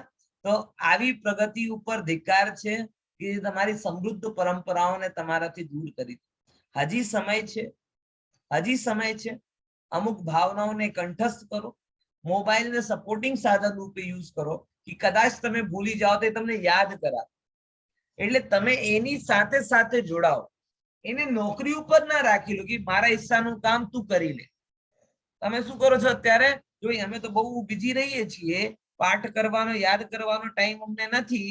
એક કામ કર, તું તને હું 10,000 રૂપિયામાં લઈને આવ્યો છું, આજથી મારી જેટલી ભાવનાઓ છે તને કરવાની છે, મારા જેટલા પાઠ છે તને કરવાના છે. કરશો તો સારું લાગશે. તો એ મોક્ષ જતો રહેશે ને, તમે અહીંયા જ રહી જશો. સમજ્યા? એટલે અમુક વસ્તુ રિક્વેસ્ટ કરું છું, કંઠસ્થ કરો. એ 12 ભાવના છે, નાની નાની બિનતીઓ, સ્તુતિઓ, એ કંઠસ્થ કરો. કેમ કે એ તમારા મોઢામાં રહેશે તો તમારા જીવવામાં આપોઆપ શબ્દો નીકળશે. પદ્યમય વસ્તુઓ ધાવ, પાઠની પરંપરા, પૂજનની પરંપરા, એ બહુ જ અગત્યનું. જો વ્યાખ્યાન તો બધા સાંભળે છે, હું વ્યાખ્યાન કરું છું, કલાક બોલું છું, એમાં કેટલી વસ્તુ યાદ રહે છે. અને એ જ ને તમે પાઠ રૂપે કરો તો કન્ટિન્યુઅસ તમને શું રહેશે? યાદ. નોર્મલ મેમરી માટે પોએટ્રી ફોર્મ સારામાં સારું હોય છે. બરાબર? એટલા માટે આ વસ્તુ પણ વ્યાખ્યાનની સાથે સાથે શરૂ કરો. પૂજન આદિ કરશો તો પૂજન તમને યાદ રહેશે, ભક્તિ આદિ કરશો તો ભક્તિ યાદ રહેશે, પાઠ કરશો તો પાઠ યાદ રહેશે. અમુક ટાઈમ જે ધર્મના નામે તમે ફાળવો છો એમાં એક કંઠસ્થીકરણ માટે તમારું પોર્શન હોવું જ જોઈએ. હું તો એમ માનું છું. ભલે 15 મિનિટ રાખો, ભલે શું રાખો, 15 મિનિટ રાખો, ભલે એક સ્તુતિ પડો ને એક પદ યાદ કરો, પણ એક તો કરો. સમજ્યા? કેમ કે શરીરનો ઠેકાણો નથી. કાલ ઉઠીને કાન સાંભળવાનો બંધ કરી દે, આંખો જોવાનો બંધ કરી દે, હાથ ધ્રુજવા લાગે, કોઈ તમારું સાંભળતું ના હોય કે તમને બેઠીને સંભળાય. એવા સમયમાં જો તમારા અંતરમાં પડેલો હશે એ જ કામ લાગશે. કોરોના ટાઈમમાં ઘણા લોકો રડતા રડતા કહેતા હતા કે પંડિતજી અમે આઈસીયુમાં હતા, એકમાત્ર એ જે વાંચેલો કંઠસ્થ કરેલો એ જ અમને શરણભૂત લાગતો હતો, બાકી કઈ નથી. બાકી તો રોજ આવી રહ્યા, મરી રહ્યા છે, જઈ રહ્યા છે, જીવે છે, મરે છે, આવું જોઈ જોઈને બી જતા હતા. આમાં એ 12 ભાવના જેવી વસ્તુ યાદ કરી હતી નાનપણમાં તો એ કામ લાગી. સવારે મેં કીધું તો હમણાં ત્યાં ક્લાસમાં કે તમને શું લાગે છે કે તમે કોઈ બહારના આર્ટમાં ગોલ્ડ મેડલ જીતી લીધું, રાઇફલિંગમાં ગોલ્ડ મેડલ જીતી લીધું, ઘોડેસવારીમાં ગોલ્ડ મેડલ જીતી લીધું, district level, state level, national level, international level સુધી રમીને આવ્યા, પણ આવી પરિસ્થિતિમાં તમારા ગોલ્ડ મેડલ તમને શાંતિ આપશે? કોણ શાંતિ આપશે? આજે અહીંયા ભણો છો ને એને તમે કઈ પણ સમજો, પણ છેલ્લે કામ એ જ લાગવાનું છે. સમજ્યા કે નહીં સમજ્યા? એટલા માટે આ વસ્તુ થોડું વિચાર કરો અને એવા 12 ભાવનાઓનું ચિંતન કરવાનું શરૂ કરો. બરાબર? હવે કરશો કે નહીં? વાંચન કરો અને ચિંતન કરો અને કંઠસ્થ કરો. ત્રણેય વસ્તુ કહું છું. કઈ કઈ બોલો? સૌથી પહેલા વાંચન કરો. વાંચશો તો વાત આગળ વધે, બોલે એના વાત આગળ વધે. બોર તો નહીં વેચવું આપણે, અને મોય વેચવું નથી, એ તો કાઢવું છે. બરાબર? તો બોલો. સૌથી પહેલા શું કરો? વાંચન કરો, પછી ચિંતન કરો અને પછી કંઠસ્થ કરો, એટલે અંતરમાં, અને પછી અંતસ્થ તો કરવાનું જ છે. બોલો કઈ સ્કીમમાં ઇન્વોલ્વ થવું છે? વાંચનવાડીમાં, બોલો, ચિંતનવાડીમાં કે કંઠસ્થવાડીમાં કે અંતસ્થવાડીમાં? આ તો એવી જ વાત થઈ, ગાડીનો કયો વ્હીલ લેવું છે? બોલો, આગળ વાળો, પાછળ વાળો, કયો વ્હીલ? અરે પ્રશ્ન, જયારે ગાડી મળતી હોય તો છોડવાનો કયો અને કેમ છોડીએ? એમ તો 4 માં ભાગ લો સમય પ્રમાણે. પણ આવું કરો. આવી એ 12 ભાવનાઓ છે. બારેલ સાહેબે લખી છે. 50 વર્ષ જયારે થયા હતા એમના જીવનના, ત્યારે એમને આમ વિચારીને લખ્યું હતું કે ભાઈ મેં શું કર્યું કે 2/3 જીવન જીવી લીધું છે. એવું એમને 75 વર્ષની ઉંમરમાં લાગતું હતું. સરસ પુણ્યની વાત છે. એ હજી એમનું જીવન ચાલે છે, 85-88 years ના થઈ ગયા છે. તો પણ એ જયારે લખતા હતા ત્યારે એમને લાગ્યું હતું કે ભાઈ લગભગ 75 2/3 જીવન થઈ ગયો છે, એટલે 75 સુધીની આયુ હોય તો મારા 50 પૂરા થઈ ગયા છે, આવી રીતે. અને વૈરાગ્યને વધારનારી છે, આ માટે એમને 12 ભાવના લખી. હવે એમાં જો અત્યારે દેખાય છે ને તમને 12 ભાવના સંબંધી અમુક શ્રીમદજીના જે વાક્યો છે એ અહીંયા લખેલ છે. આ બધું તમે વાંચી શકો છો અને તમને વાંચવાનું છે. એટલે મને આ ભણાવવાનું નથી આખી ચોપડી, મને તો તમને તૈયાર કરાવવાની છે. એટલે ભણવાનું કામ તમારું છે. ઓકે, હું સહેજ તમને સમરાઈઝ કરીને કહી. તો આ 12 ભાવનો અહીંયા આવે. પછી આમાં 2 મુદ્દાઓ છે, જેમ કે અહીંયા આવો. એક છે અનુપ્રેક્ષા, એક અનુશીલન, એક પોર્શન આવે. પછી અનિત્ય ભાવના એક ચિંતન. તો ચિંતન એટલે વ્યાખ્યાન પરક વસ્તુ છે, એ તમને વાંચવાની છે. અને અનિત્ય ભાવના જે એમને લખી છે એનો આપણે થોડી ચર્ચા અહીંયા કરીશું. બરાબર. હવે સૌથી પહેલા અનુપ્રેક્ષક અનુશીલન એક કોમન છે, એ જરૂર હું તમારી સાથે બેસીને વાંચીશ. ઓકે, એટલે બધાને વાંચન કરાવીશ. ઠીક છે. હા, તો આ કોઈ વાંચશે, હું અહીંયા કહું છું. હા, ચલો. હું ધ્યેય છું, શ્રદ્ધેય છું,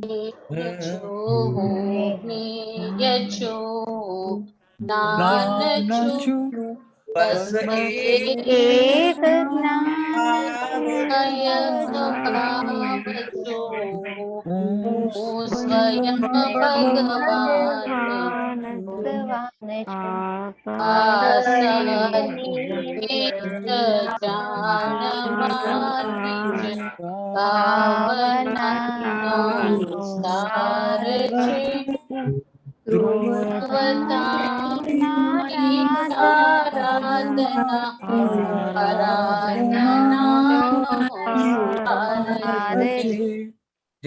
હું ધ્યેય છું. શોર્ટમાં આપણે લઈશું હું ધ્યેય છું.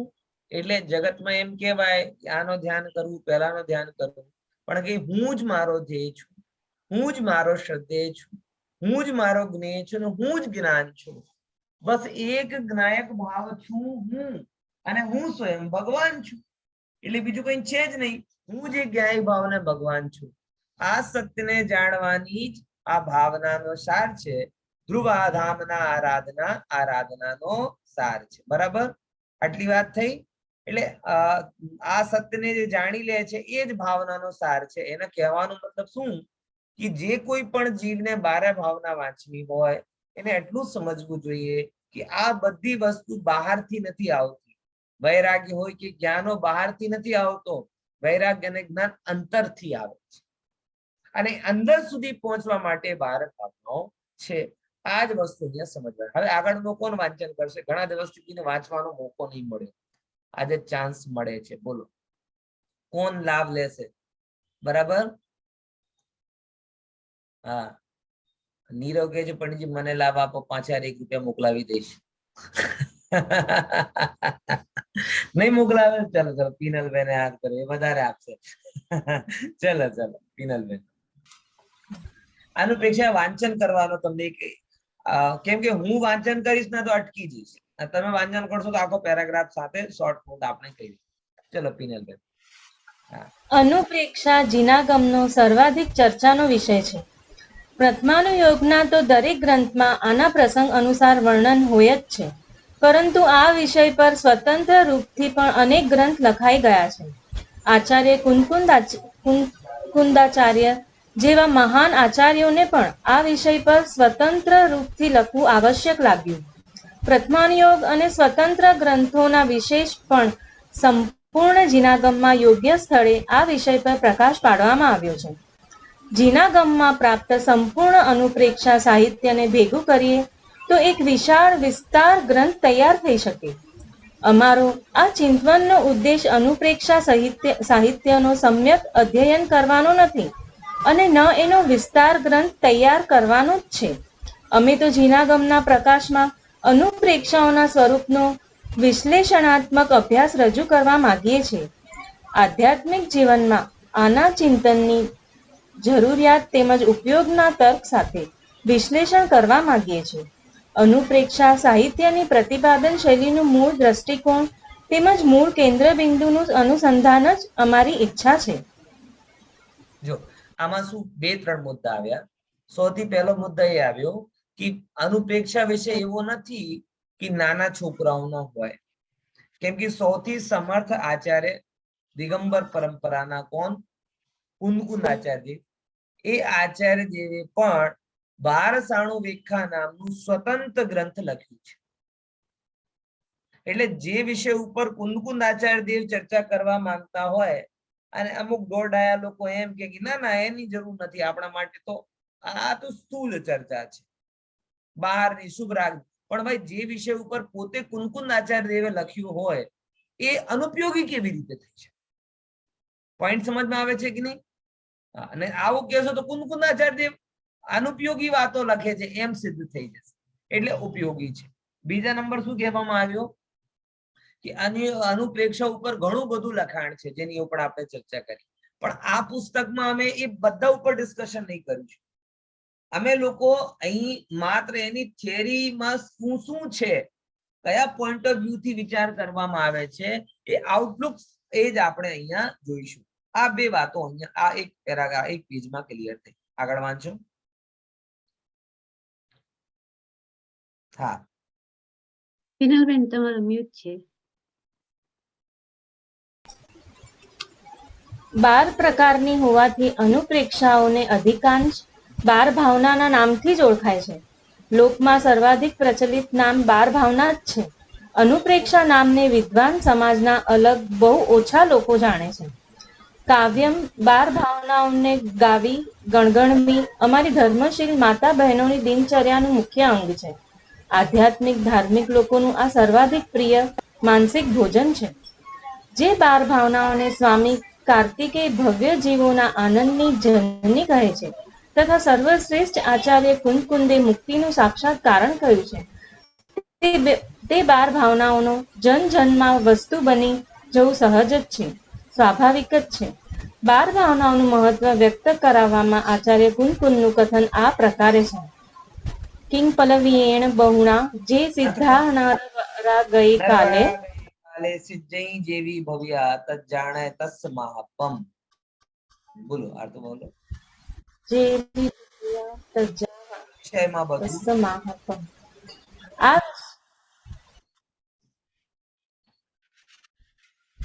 શું છે? પિનલ અવાજ આવે છે? કઈ કન્ફ્યુઝન છે? આ વિષયમાં વધુ વિસ્તાર. હા અવાજ કટ થતો. હા તમારો અવાજ કટ થાય છે. નેટવર્ક ઇશ્યુ છે? હા એવું લાગે. કઈ વાંધો નહીં, તો બીજાને કહીએ. હા આટલો આપણે અર્થ કરી લઈએ પછી આપણે કે 12 ભાવના કેમ કહેવાય છે? કેમ કે આ સુલભ છે અને બહુ ઈઝી છે, બરાબર. અને જે વસ્તુ મેં તમને કીધી અને મારો દ્રશ્ય પણ તમને બતાવ્યું, આ ગરમીના ટાઈમે આવું બહુ થતું હતું કે માતાઓ બહેનો ને ભાઈઓ બધા જ 12 ભાવનાઓનું ચિંતન આવી રીતે કરતા હતા, બરાબર. અને કુંદકુંદ આચાર્ય દેવ પોતે કહે એક કાર્તિકેય અનુપ્રેક્ષા ગ્રંથ પણ છે આપણા ત્યાં, તમને ખબર છે? કાર્તિકેય અનુપ્રેક્ષા ગુરુદેવના પ્રવચનો પણ આ ગ્રંથ ઉપર છે. એમાં પણ શું છે? 12 ભાવનાઓનું વર્ણન છે. તો કાર્તિકેય અનુપ્રેક્ષા ગ્રંથ છે અને એમાં શું કે ભવ્ય જનોની આનંદની જનની. જો 12 ભાવનાની વાત કોને ગમે? અભવ્ય હોય ના તો કે આ શું છે એ બધું સંસાર, એ અત્યારનું નવું ટ્રેન્ડ નેગેટિવ વાતો કરે છે. નવા ટ્રેન્ડ મુજબ શું થાય? એ બધી વાતોને નેગેટિવ વાતો, એટલે મરવાની વાત આવે, સંયોગ યોગ, આ નેગેટિવ વાતો, અને હરવા ફરવાની વાત આવે આ પોઝિટિવ. આ એટલું ખરાબ ટેગિંગ કરી નાખ્યું છે ને કે ધર્મની ચર્ચા કરો નેગેટિવ વ્યક્તિ છે, ભોગની ચર્ચા કરો પોઝિટિવ વ્યક્તિ છે. આગ લાગે એની પોઝિટિવિટી જે અનંત સંસારને વધારે છે. અને એમને તો નેગેટિવ સારું છે, સંસારને નેગેટિવ કરી નાખે છે, બરાબર. એટલે આ તો શું ભૂરિયાઓનો ટેગલાઈન આપણે પકડી લીધી છે. ભારતની સંસ્કૃતિ આવી નથી, પણ જે પાશ્ચાત્ય સંસ્કૃતિથી પ્રભાવિત થઈને જ્ઞાન વૈરાગ્યનું ચિંતન ગયો ત્યારથી આપણે લોકો એની જેમ ગણવા લાગ્યા છે. ઓકે, તો ભવ્ય જીવોને આનંદદાયક છે. અને બીજું શું કહીએ, અહીંયા કુંકુનાચાર્ય દેવ એમ કહે છે કે અધિક શું કહીએ, જે મોક્ષે ગયા છે એ બધા એના પ્રતાપથી જ ગયા. બરાબર. હા, હવે આગળ કોણ વાંચન કરશે? બોલો, એમને થોડી નેટવર્ક ને ઇશ્યુ છે પિનલબેન. કોણ વાંચન કરશે? ખુશીબેન કરશે. હા, પહેલા દીપ્તિબેન થોડાક મોડા પડ્યા. આ વિષયમાં વધુ વિસ્તાર કરવાથી શું લાભ છે? બસ આટલું સમજવું કે ભૂતકાળમાં જેટલા શ્રેષ્ઠ પુરુષ સિદ્ધ થઈ ગયા અને ભવિષ્યમાં પણ જે સિદ્ધ થશે એ બધા આ 12 ભાવનાઓનું મહાત્મ્ય છે. બરાબર. આચાર્ય પદ્માનંદી પણ અને કર્મશયનું કારણ બતાવે છે. આને કર્મશયનું કારણ બતાવે છે. મહાન પુરુષોને હંમેશા 12 ભાવનાઓનું ચિંતન કરવું જોઈએ, કારણ કે એમની ભાવના કર્મોના નાશનું કારણ થાય જ છે. 12 ભાવનાના ચિંતનના લાભ ગણાવતા શુભચંદ્ર આચાર્ય લખે છે કે આ 12 ભાવનાઓના અભ્યાસથી જીવોનો કષાય રૂપી અગ્નિ શાંત થઈ જાય છે, રાગ મન થઈ જાય છે, અંધકાર વિલીન થઈ જાય છે અને હૃદયમાં જ્ઞાન રૂપી દીપક પ્રગટે છે. જો કેટલા ઉદાહરણ આવી ગયા અમારે, કેટલી જગ્યા વાત થઈ. કુનકુન આચાર્યની વાત, કાર્તિકેય આચાર્યની વાત, પદ્મનંદી પંચવિંશતિકા ગ્રંથમાં પણ આવું આવ્યું છે કે હરેક મહાન પુરુષોને 12 ભાવનાઓનું ચિંતન કરવું જોઈએ. એટલે મહાનતા માટે તમને જગતમાં જુદી જુદી ઘણી બધી વિધિઓ બતાવે ને, એવરેસ્ટ ચડી જાઓ તો મહાન ગણવામાં આવે ને, કરોડ કમાવી લો તો મહાન ગણવામાં આવે. આવી રીતે કહેવાય ને મહાન પુરુષો, બહુ મોટો આંદોલન કરો તો મહાન ગણાવો. પદ્મનંદી આચાર્ય બહુ ટૂંકો સિલેબસ તમને આપે, તમે રોજ 12 ભાવનાઓના ચિંતન કરો, તમે મહાન છો. નથી આમ મોંઘો નથી ને આ તો. આમ મહાન બનવા માટે તમને કેટલી જફામારી કરવી પડે કે નહીં? નહીં આમ નામ લખપતિ થવાથી તો મહાન થવાતો નથી. કરોડો ભેગા કરો અને પોલિટિક્સમાં આવો ને મુવમેન્ટ્સ કરો ને આ કરો ને તે કરો, અખતરા કરો. અહીંયા કહે છે તમે કઈ મહાન બનવું છે ને, બસ તમે 12 ભાવનાઓના ચિંતન કરો. હવે તમે કોની માનતા જોઈએ છે? ન્યૂઝપેપર વાળોની માનતા જોઈએ છે કે પદ્મનંદી આચાર્ય વડે આપેલી માનતા જોઈએ છે? પદ્મનંદી આચાર્યની માનતા જોતી હોય તો શું કરો? બોલો બોલો. 12 ભાવનાઓનો ચિંતન. બરાબર. અને પેજ 3 વાળી માનતા જોતી હોય તો બહુ મોંઘો, બહુ લાંબો રસ્તો છે ભાઈ. તોય કોઈ તમને ગણશે કે નહીં ગણશે અમને ખબર નહીં, કેમ કે માન બનવાના ચક્કરમાં તો કોણ ક્યાં ક્યાં શું કરવા જાય છે. બરાબર. એટલે આપણે ટૂંકોટ જ રસ્તો પકડીએ. બીજું કોઈ મોટા માને કે ના માને, આચાર્ય માને છે ને વાર્તા. પછી એક વાર કોટેશન આવ્યો કોનું? એ ગ્રંથ બહુ શાનદાર છે, શુભચંદ્ર આચાર્યનો જ્ઞાનાર્ણવ ગ્રંથ છે. જ્ઞાનાર્ણવ ગ્રંથમાં પણ આવું લખે છે કે શું શું થાય છે. કશાય દૂર થઈ જાય, રાગ બંધ થઈ જાય, અંધકાર ઇત્યાદિ અનેક કામ જ્ઞાન દીપ પ્રગટે છે, આમાં થાય છે. પછી દોલત રામજીને કેવી રીતે ભૂલીએ? હા, વાંચો. જે પ્રકારે માતા પુત્રને જન્મ આપે છે એ જ પ્રકારે 12 ભાવનાઓ વૈરાગ્યને ઉત્પન્ન કરવા વાળી છે. આ જ કારણ છે કે સાંસારિક ભોગોથી અત્યંત વિરક્ત બહુ ભાગ્યવાન મહાવ્રતી ધારી મુનિરાજ પણ આનું ચિંતન કરે છે. જે પ્રકારે પવન લાગવાથી અગ્નિ પ્રજ્વલિત થઈ જાય છે, ઠીક એ જ પ્રકારે આ 12 ભાવનાઓના ચિંતનથી સમતારૂપી સુખ જાગૃત થઈ જાય છે. જ્યારે આ જીવ પોતાના આત્માને જાણે છે, ઓળખે છે અને એમાં જામી જાય છે, રમી જાય છે, ત્યારે જ અતિન્દ્રિય આનંદને પરિપૂર્ણ મુક્ત દશાને પ્રાપ્ત કરે છે. અનુપ્રેક્ષા એટલે ચિંતન, ફરી ચિંતન. કોઈ વિષયની ઊંડાણમાં જવા માટે એના સ્વરૂપનો વારંવાર વિચાર કરવો એ જ ચિંતન છે. જો કે ચિંતન વસ્તુ સ્વરૂપનો નિર્ણય કરવું પડે છે, તો પણ જો વિષય ગમતો હોય તો નક્કી કરેલો વિષય પણ વારંવાર ચિંતનનો આધાર બને છે. ચિંતન ધ્યાનનું પ્રારંભિક રૂપ છે.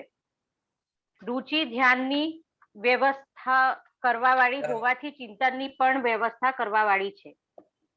વાંચું સર આગળ? જે વિષય આપણી રુચિનો હોય છે એના પર સહજ જ ધ્યાન જાય છે, એનું ચિંતન મનન પણ સહજ ચાલે છે. કોઈ વિષયને જાણવાની ઈચ્છા, જિજ્ઞાસા પણ ચિંતનને પ્રેરિત કરે છે. જિજ્ઞાસા જેટલી પ્રબળ હશે એના જ અનુસંધાનમાં ચિંતન પણ ગંભીર હશે, એટલે ચિંતન શોધખોળ નો આધાર પણ બને છે. આ પ્રકારે આપણે જોઈએ છીએ કે ચિંતન કોઈ વિષયને સમજવા માટે પણ હોય છે અને સમજાઈ ગયો હોય તે વિષયનું પણ હોય છે. અનુપ્રેક્ષા ચિંતન સ્વરૂપ હોવાથી એક તો ઉપર છેડાલાની લાઈન છે એનો અર્થ તો આપણે કરી ચુક્યા છે કે મુક્ત દશાને જીવ પામે છે. પછી હવે અનુપ્રેક્ષાની વાત કરી. અહીંયા અનુપ્રેક્ષા કોને કહેવાય? એટલે ચિંતન કરવું. અને ચિંતન પણ કેવો ચિંતન? અગેન એન્ડ અગેન, વારંવાર. એકાદ વાર વિચાર આવી જાય તો ચિંતન ના કહેવાય, આ તો તુક્કો કહેવાય. ભાવના કેવી હોય? જે કન્ટિન્યુઅસલી ચાલે, બરાબર ને? એવી રીતે તો નક્કી કરેલો વિષય વારંવાર ચિંતનનો આધાર બને. જે વિષય તમે નક્કી કરો અંદરમાં એનું ચિંતન તમને બાર બાર થાય. ફોર એક્ઝામ્પલ, તમારા અંદરમાં એક વિષય છે હાઉ ટુ અર્ન મોર, વધારે કમાણી કરી, આવું છે. તો પછી એ તમારા અંદરમાં છે તો એ પ્રમાણે પછી તમારું ચિંતન ચાલે કે કમાવા માટે શું કરવું જોઈએ. બોલો, થાય કે નહીં થાય? કેટલું આપણા અંદર કોઈ વિચાર કરવું પડે, બરાબર? આપણે સુખથી રહેવું જોઈએ, આપણા મનમાં પડેલો છે. તો ઘરમાં કેવી રીતે કરીએ, કઈ વસ્તુ લાવીએ, કઈ ગેજેટ કરીએ, કઈ ગાડી લેવા પડે, બધું આપણા અંદરમાં આવે. સમજ્યા? તો જે તમારા અંદરમાં નક્કી કરેલા વિષય છે એ તમારા ચિંતનને શું કે ઇવોક કરે છે, વધારે છે, બરાબર? એમ અહીંયા કહેવામાં આવે છે. પછી એક વાર વાત અહીંયા કરી થોડી કે ચિંતન ધ્યાનનું પ્રારંભિક રૂપ છે. ઘણા લોકો કહે ધ્યાન કરવું છે, ધ્યાન કરવું છે, પણ ધ્યાન કોઈ કરવાની વસ્તુ નથી. જે વસ્તુને તમે જાણો છો એ વસ્તુનો તમે અંતરમાં ગોલન કરો છો અને ગોલન કરતા કરતા કોઈ જગ્યા ટકી જાઓ છો. એ ટકી જાઓ છો એનું જ નામ ધ્યાન છે, બરાબર? એટલે એ બધું તમે ચિંતન શેનું કરો? બોલે રુચિ જેની હોય એનું ચિંતન થાય. એ પ્રમાણે એ પ્રકારે કોઈ પણ વિષયને સમજવું હોય તો એનું જ્ઞાન આપણે મૂકવું જોઈએ. એ અહીંયા સિદ્ધ કરવા માંગે છે. હવે કહે છે હવે અનુપ્રેક્ષા ચિંતન. બોલો આગળ. અનુપ્રેક્ષા ચિંતન સ્વરૂપ હોવાથી જ્ઞાનાત્મક છે, ધ્યાનાત્મક નથી. અનુપ્રેક્ષા અને ધ્યાનનો તફાવત સ્પષ્ટ કરતા આચાર્ય અકલંગદેવ લખે છે કે અનુપ્રેક્ષાઓના ધર્મ ધ્યાનમાં અભિપ્રાય થઈ જવાથી એનું અલગ કથન કરવું યોગ્ય નથી. જો કોઈ એમ કહે તો એનું કથન ઠીક નથી, કેમ કે અનુપ્રેક્ષાઓ જ્ઞાન પ્રવૃત્તિ વિકલ્પ રૂપ છે. અનિત્ય આદિ વિષયોનું ચિંતન જ્યારે જ્ઞાનરૂપ હોય છે ત્યારે તે અનુપ્રેક્ષા કહેવાય છે, અને જ્યારે અનિત્ય આદિ વિષયોમાં ચિત્ત એકાગ્ર થાય છે ત્યારે ધર્મ ધ્યાન નામ પામે છે. વિચારવા જેવી છે કે અનુપ્રેક્ષા અને ધ્યાન બે બહુ પ્રસિદ્ધ મુદ્દાઓ છે. ધ્યાન અને ભાવના સાધનામાં બંને મુદ્દાઓ આવે, પણ બંનેમાં ડિફરન્સ શું? કે અનુપ્રેક્ષા જ્ઞાનાત્મક છે એટલે વિચારાત્મક છે, અને ધ્યાન એકાગ્રતા સ્વરૂપ છે. તો સૌથી પહેલા તો તમે જુદી જુદી રીતે નક્કી કરશો કે કયો. જેમ કે તમે આમ સમજો કે તમે કપડા લેવા જાઓ ને, કપડા લેવા તો સાડી લેવા ગયા કે પેન્ટ શર્ટ કઈ પણ વસ્તુ લેવા ગયા, તો સૌથી પહેલા તમે જુદી જુદી રીતે નક્કી કરશો કે શું વસ્તુ લેવી છે, શું નહીં લેવી, કેવી રીતે લેવી છે, કેવી રીતે. આટલો તમે વિચાર કરશો કે આમ વિતરાગી ભાવપૂર્વક જશો અને જે બતાવે પેલો આમ અવગ્રહ લઈને કહેવાય ને, અવગ્રહ લઈને જશો કે ભાઈ ત્રીજા નંબરની જે સાડી બતાવશે એ લઈને આવી જઈશ, અથવા 7:05 જે પેન્ટ બતાવશે એ લઈ લઈશ, ફિટિંગ આવે કે ના આવે. એટલે તમે શું કરશો? વિતરાગી થશો કે બુદ્ધિપૂર્વક નિર્ણય કરશો? ઓબ્વિયસલી બુદ્ધિપૂર્વક જ નિર્ણય કરીશું. કેવો છે, સારો છે, બજેટમાં છે, કપડા, આ બધું. તો પહેલા નંબર જે તમે ચિંતન કરો છો એ કહેવાય છે વિચાર. અને પછી આમ જ કરતા રહો, આમ જ કરતા રહો, આમ જ કરતા રહો. આમાં આ વાંક છે, આમાં આ વાંક છે, અને કઈ લઈને ના આવતો. એટલે ચિંતન પછી એક જગ્યા ટકવું જોઈએ. તો ચિંતન કરતા કરતા જ્યારે ચિત્ત કોઈ જગ્યા ટકે છે એનું નામ થઈ જાય છે ધ્યાન. તો અનુપ્રેક્ષા ચિંતનાત્મક છે. જુદી જુદી રીતે તમને શું કરાવવામાં આવે છે? સંસારનો સ્વરૂપ બતાવવામાં આવે છે. અને જેમ આ સ્વરૂપ બતાવવામાં આવે પછી તમે એક જગ્યા સ્થિર થઈ જાઓ, અને સ્થિરતાનું નામ પછી શું કહેવાય? ધ્યાન છે. ઓકે, બરાબર? તો અનુપ્રેક્ષા કેવી છે? ચિંતનાત્મક છે કે ધ્યાનાત્મક? ચિંતનાત્મક છે, ધ્યાનાત્મક નથી. ધ્યાન એકાગ્રતાનું નામ છે. ઓકે, આગળ. વૈરાગ્ય ઉત્પાદક તત્વ પ્રેરક ચિંતન જ અનુપ્રેક્ષા છે. ફક્ત ચિંતનની આવશ્યકતા નથી, વૈરાગ્ય ઉત્પાદક ચિંતનની છે. તત્વ પ્રેરક ચિંતનની છે. એવો કયો સંગી પ્રાણી છે જે ચિંતનથી રહિત છે? પણ સામાન્ય લોકોના ચિંતનનો વિષય હંમેશા પંચેન્દ્રિયના વિષયનો જ રહે છે. કષાય ચક્ર જ તેમની ચિંતન ધારાને નિયામક હોય છે. વિષય કષાયની પૂર્તિના લક્ષ્યથી કરાયેલ ચિંતન અનુપ્રેક્ષા નથી, ચિંતા છે, જે ચિંતાથી પણ અધિક દાહક હોય છે. કયું પણ છે, ચિંતા ચેતન કો દહે, ચિતા દહે નિર્જીવ. ચિંતા બાળે ચેતનને, ચિત્તા બાળે નિર્જીવ. ચિંતન અને જ્ઞાનના પ્રશિક્ષણની આવશ્યકતા નથી, નિશ્ચય સમ્યક દિશા સૂચનની છે. કેમ કે ચિંતન અને ધ્યાન તો સંગી પ્રાણીનો સહજ સ્વભાવ છે. ચિંતનની ધારા અને ધ્યાનનો ધ્યેય જો સમ્યક ન હોય, સ્પષ્ટ ન હોય, તો ચિંતન અને ધ્યાન ભવતાપનાશક ન થઈને ભવ ભટકાવાનો હેતુ બની શકે. છેવટે ચિંતનની ધારાનું નિયમન આવશ્યક જ નહીં, અનિવાર્ય છે. હવે જો, હવે અહીંયાથી શું કરી રહ્યા છે આપણે? 12 ભાવના તરફ શિફ્ટ થઈ રહ્યા છે, બરાબર? એટલે સૌથી પહેલા એ નક્કી કરવું જરૂરી છે કે ભાઈ જીવ ચિંતન તો કરે જ છે. એકચ્યુઅલમાં આજના સમયમાં કોઈને પણ ચર્ચા કરો ને તો એક વસ્તુ કે પણ એ શું કરવું, મગજથી પરેશાન, આટલું બધું મનમાં વિચાર આવે, આટલું બધું મનમાં વિચાર આવે, કઈ બટન જ મળતો નથી કે બંધ કરી દઈએ ને બધું મૂકી દઈએ. લોકો નહીં જાણવાથી ઓછા હેરાન છે, બહુ જાણવાથી વધારે હેરાન છે.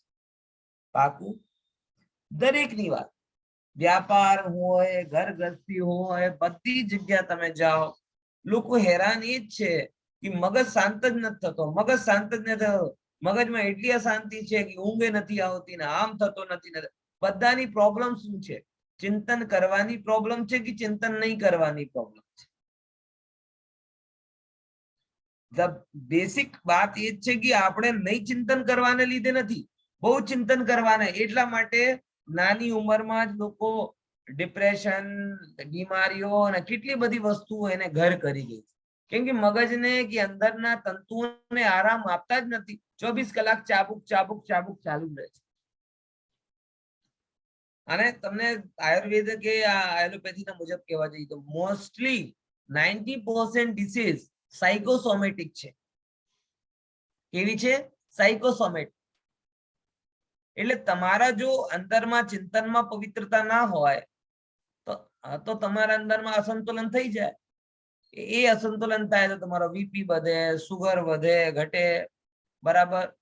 આ બધી નીંદ, ઊંઘ ઓછી થઈ જાય, બધી જ પ્રોબ્લેમ એનાથી ઉત્પન્ન થાય છે. બરાબર ખ્યાલમાં આવે છે? એટલા માટે લોકો ચિંતનથી પરેશાન છે, ચિંતન નહીં કરવાથી પરેશાન નથી. પણ દરેક ચિંતન ભાવના નામ પામતો નથી. કારણ કે આપણો ચિંતન રાગ દ્વેષ કસાયનો જનક હોય છે. કયા ચિંતનને ભાવના કીધી છે? કે જે ચિંતન રાગ દ્વેષ કસાયને ઓછો કરે, આવું ચિંતન કરવું જોઈએ. એટલા માટે અમુક વસ્તુ તમારા અંદરમાં ફિટ કરવામાં આવે કે એ ફંડામેન્ટલ વસ્તુ તમે સેટ કરો, પછી એ પ્રમાણે વિચાર કરવાનો શીખો. બરાબર? જેમ કે છોકરો ને ડ્રોઈંગ તો અમુક ટ્રેસ કરીને આપી દે છે, પછી તમે શું કરો એના હિસાબથી તમે તમારી ડ્રોઈંગ બનાવો. બોલો. ચિંતન અને ચિંતામાં કન્ફ્યુઝન થાય છે બધાને. ચિંતન અને ચિંતા આમ જોવા જઈએ ના, ચિંતા અને ચિંતનનો એક જ અર્થ છે. પણ આજના સમયમાં ચિંતા નેગેટિવ રૂપમાં જઈ ગઈ છે અને ચિંતન પોઝિટિવ થઈ ગયો છે. બરાબર? આ શબ્દનો ચિંતા શબ્દ સાથે અને સંસ્કૃતના પોઈન્ટ ઓફ વ્યૂ થી જોવા જાવ ને તો ચિંતા અને ચિંતન ઇક્વલ, બંનેનો મતલબ એક જ છે, થિંકિંગ. પણ આજના સમયમાં ચિંતા મતલબ થઈ ગયું ટેન્શન, બરાબર? અને ચિંતન એટલે પોઝિટિવ થિંકિંગ. મગર મૂળ જે ફિલોલોજીના પોઈન્ટ ઓફ વ્યૂ થી તમે જોવા જાઓ તો બંને શબ્દોનો અર્થ સમાન છે. બરાબર? એટલે ચિંતા કરો કે ચિંતન કરો, વાત હરકી જ છે. પણ અત્યારે રૂઢ એવો થઈ ગયો છે કે આને એકને નેગેટિવ નામ આપી દીધું ને એકને પોઝિટિવ નામ આપી દીધું. ઓકે, ચલો એક વસ્તુ રહી.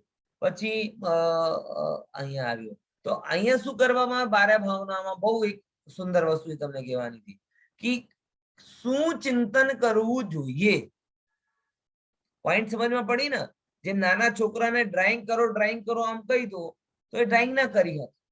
પણ એને કોઈ અમુક કોઈ ચિત્ર સામે આપી દો, આને જોઈને ડ્રોઈંગ કરો, અડધો પડધો ટ્રેસ કરેલો કાગજ આપી દો, આને જોઈને ડ્રોઈંગ કરો તો એ સુંદર ડ્રોઈંગ કરી છે. તો એ 12 ભાવનાના માધ્યમથી શું કરાવવા માંગે છે કે તમે સંસારને કઈ રીતે વિચાર કરો, સંસારનો, એ વાત અહીં શીખવાડવામાં આવે છે. બરાબર ખ્યાલમાં આવે છે કે નહીં? સમજ્યા ને? એ વાત અહીં કરેલી છે. આગળ વાંચો. ચિંતનની ધારાનું સમ્યક નિયમન જ 12 ભાવનાઓનું મૂળ નિરૂપણ છે. સંયોગોની ક્ષણભંગુરતા, વિકારોની વિપરીતતા, સ્વભાવની સામર્થ્યતા તેમજ સ્વભાવના આશ્રયથી ઉત્પન્ન પર્યાયોની સુકરતા અને દુર્લભતા જ 12 ભાવનાઓના પ્રતિપાદનનું મૂળ કેન્દ્ર બિંદુ છે. કેમ કે આ પ્રકારનું ચિંતન જ વૈરાગ્ય ઉત્પાદક તેમજ તત્વ પ્રેરક હોવાથી સમ્યક દિશાબોધ આપી શકે છે. બરાબર. આ દ્રષ્ટિથી જો આપણે 12 વાંચો સર. હા વાંચો વાંચો વાંચો. આ દ્રષ્ટિથી જો આપણે 12 ભાવનાઓના બહુ પ્રચલિત તેમજ કોઈ અપવાદોને છોડીને સર્વમાન્ય ક્રમનો અધ્યયન કરીએ તો સહજ જ જાણશો કે આમાં શરૂઆતની 6 ભાવનાઓ વૈરાગ્ય ઉત્પાદક અને છેવટની 6 ભાવનાઓ તત્વ પ્રેરક છે. પ્રત્યેકના ક્રમમાં પણ એક સહજ વિકાસ દ્રષ્ટિગોચર થાય છે. આ વાતને વિસ્તારથી સમજવા માટે 12 ભાવના ક્રમસર નામ જાણવાની સાથે એના સ્વરૂપનું સામાન્ય સૂક્ષ્મ જ્ઞાન પણ આવશ્યક છે. છેવટે વિશ્લેષણાત્મક આટલો સમજી પૂરો કરી દઈએ. હા જો સૌથી પહેલા વસ્તુ એ છે કે એ જે લાઈન આવી ને કે ભાઈ 12 ભાવનાનો કોર શું છે, તો એક બહુ સુંદર શબ્દો આવ્યા. સંયોગની ક્ષણભંગુરતા, પછી વિકારોની વિપરીતતા, સ્વભાવની સામર્થ, આ ફંડામેન્ટલ પોઈન્ટ્સ ને લઈને ચિંતન ચાલે છે. એટલે એટલા માટે 12 ભાવના કાવ્યમાં નથી, 12 ભાવના બીજ તો અંદરમાં પડ્યા હોય અને એ બીજ જુદી જુદી રીતે વૃક્ષ રૂપે, ફૂલ રૂપે ખીલે છે. બરાબર. અને એ બંનેનું ડેવલપમેન્ટ છે. એ ડેવલપમેન્ટ પાછળ પહેલા એના 12 નામ સમજવા પડશે કેમ કે એ ક્રમસર ડેવલપ થયા છે. એ 12 નામ છે. અનિત્ય, અસરણ, સંસાર, એકત્વ, અન્યત્વ, અસુચિ, આશો, સંબંધ, નિર્જરા, લોક અને બુદ્ધિ, દુર્લભ હોવા, ધર્મ. હવે શું છે એ બધાનું થોડુંક સ્વરૂપ આપણે સમજીએ. એક સાથ સમજી વાંચન કરો.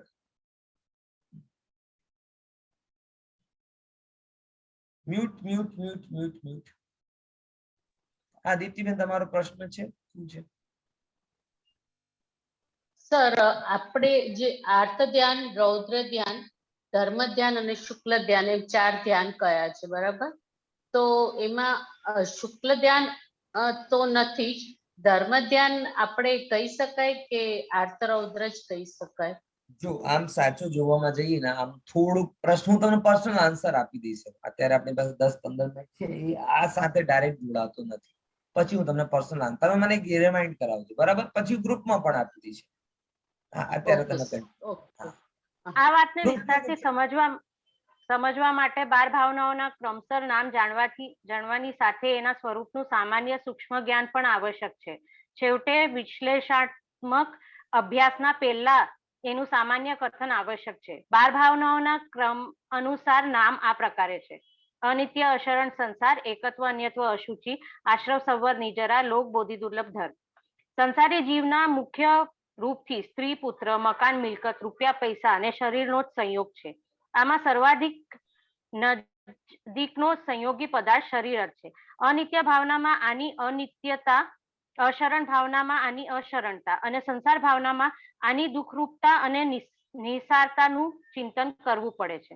સ્વયંમાં એકત્વ અને સંયોગોથી ભિન્નત્વનો વિચાર ક્રમશઃ એકત્વ અને અન્યત્વ ભાવનામાં થાય છે. સંયોગો અર્થાત શરીરની મલિનતા, અપવિત્રતાનું ચિંતન જ અશુચિ ભાવના છે.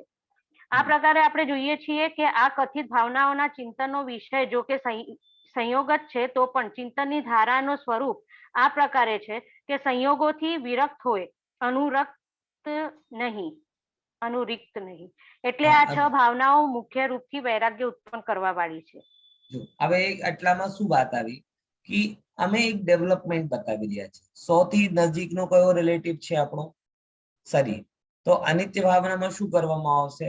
શરીર નાશવાન છે, સંયોગ નશ્વર છે, આમ છે, તેમ છે. આ બધું વિચારના માધ્યમથી શું કરવામાં આવે કે શરીર પ્રત્યેના રાગ દૂર કરવામાં આવે. એ જ લાઈન અહીંયા કીધી છે. આમ ચિંતન શરીરનો છે, પણ શરીર પ્રત્યે રાગ બળાવવાનો નથી અને શરીર પ્રત્યેનો રાગ ઘટાવા વાળો ચિંતન અહીંયા કહેવામાં આવે છે. એટલે શરૂઆતની 6 ભાવનાઓ વૈરાગ્યની જનક છે. પછી આગળ બોલો. આજે બહુ વાંચવાનું છે, થાકવાનું નહીં. ના, આશ્રવ, સંવર અને નિર્જરા તો સ્પષ્ટ રૂપથી તત્વોના નામ છે, એટલે આનું ચિંતન સહજ તત્વો પ્રેરક હોય છે. બોધિ દુર્લભ અને ધર્મ ભાવનામાં પણ રત્નત્રય આદિ ધર્મોની ચર્ચા હોવાથી ચિંતન તત્વ પ્રેરક જ હોય છે. લોક ભાવનામાં લોકની રચના સંબંધી વિસ્તારને ગૌણ કરીને જો એના સ્વરૂપ પર વિચાર કરવામાં આવે તો તેનું ચિંતન પણ નિશ્ચિત રૂપથી તત્વ પ્રેરક જ હશે. પંડિત દૌલતરામજી કૃત 6 ઢાળામાં ઉપસ્થિત લોકભાવનાના સંબંધી ચિંતનમાં સંદર્ભમાં જોવા લાયક છે, જે આ પ્રકારે છે.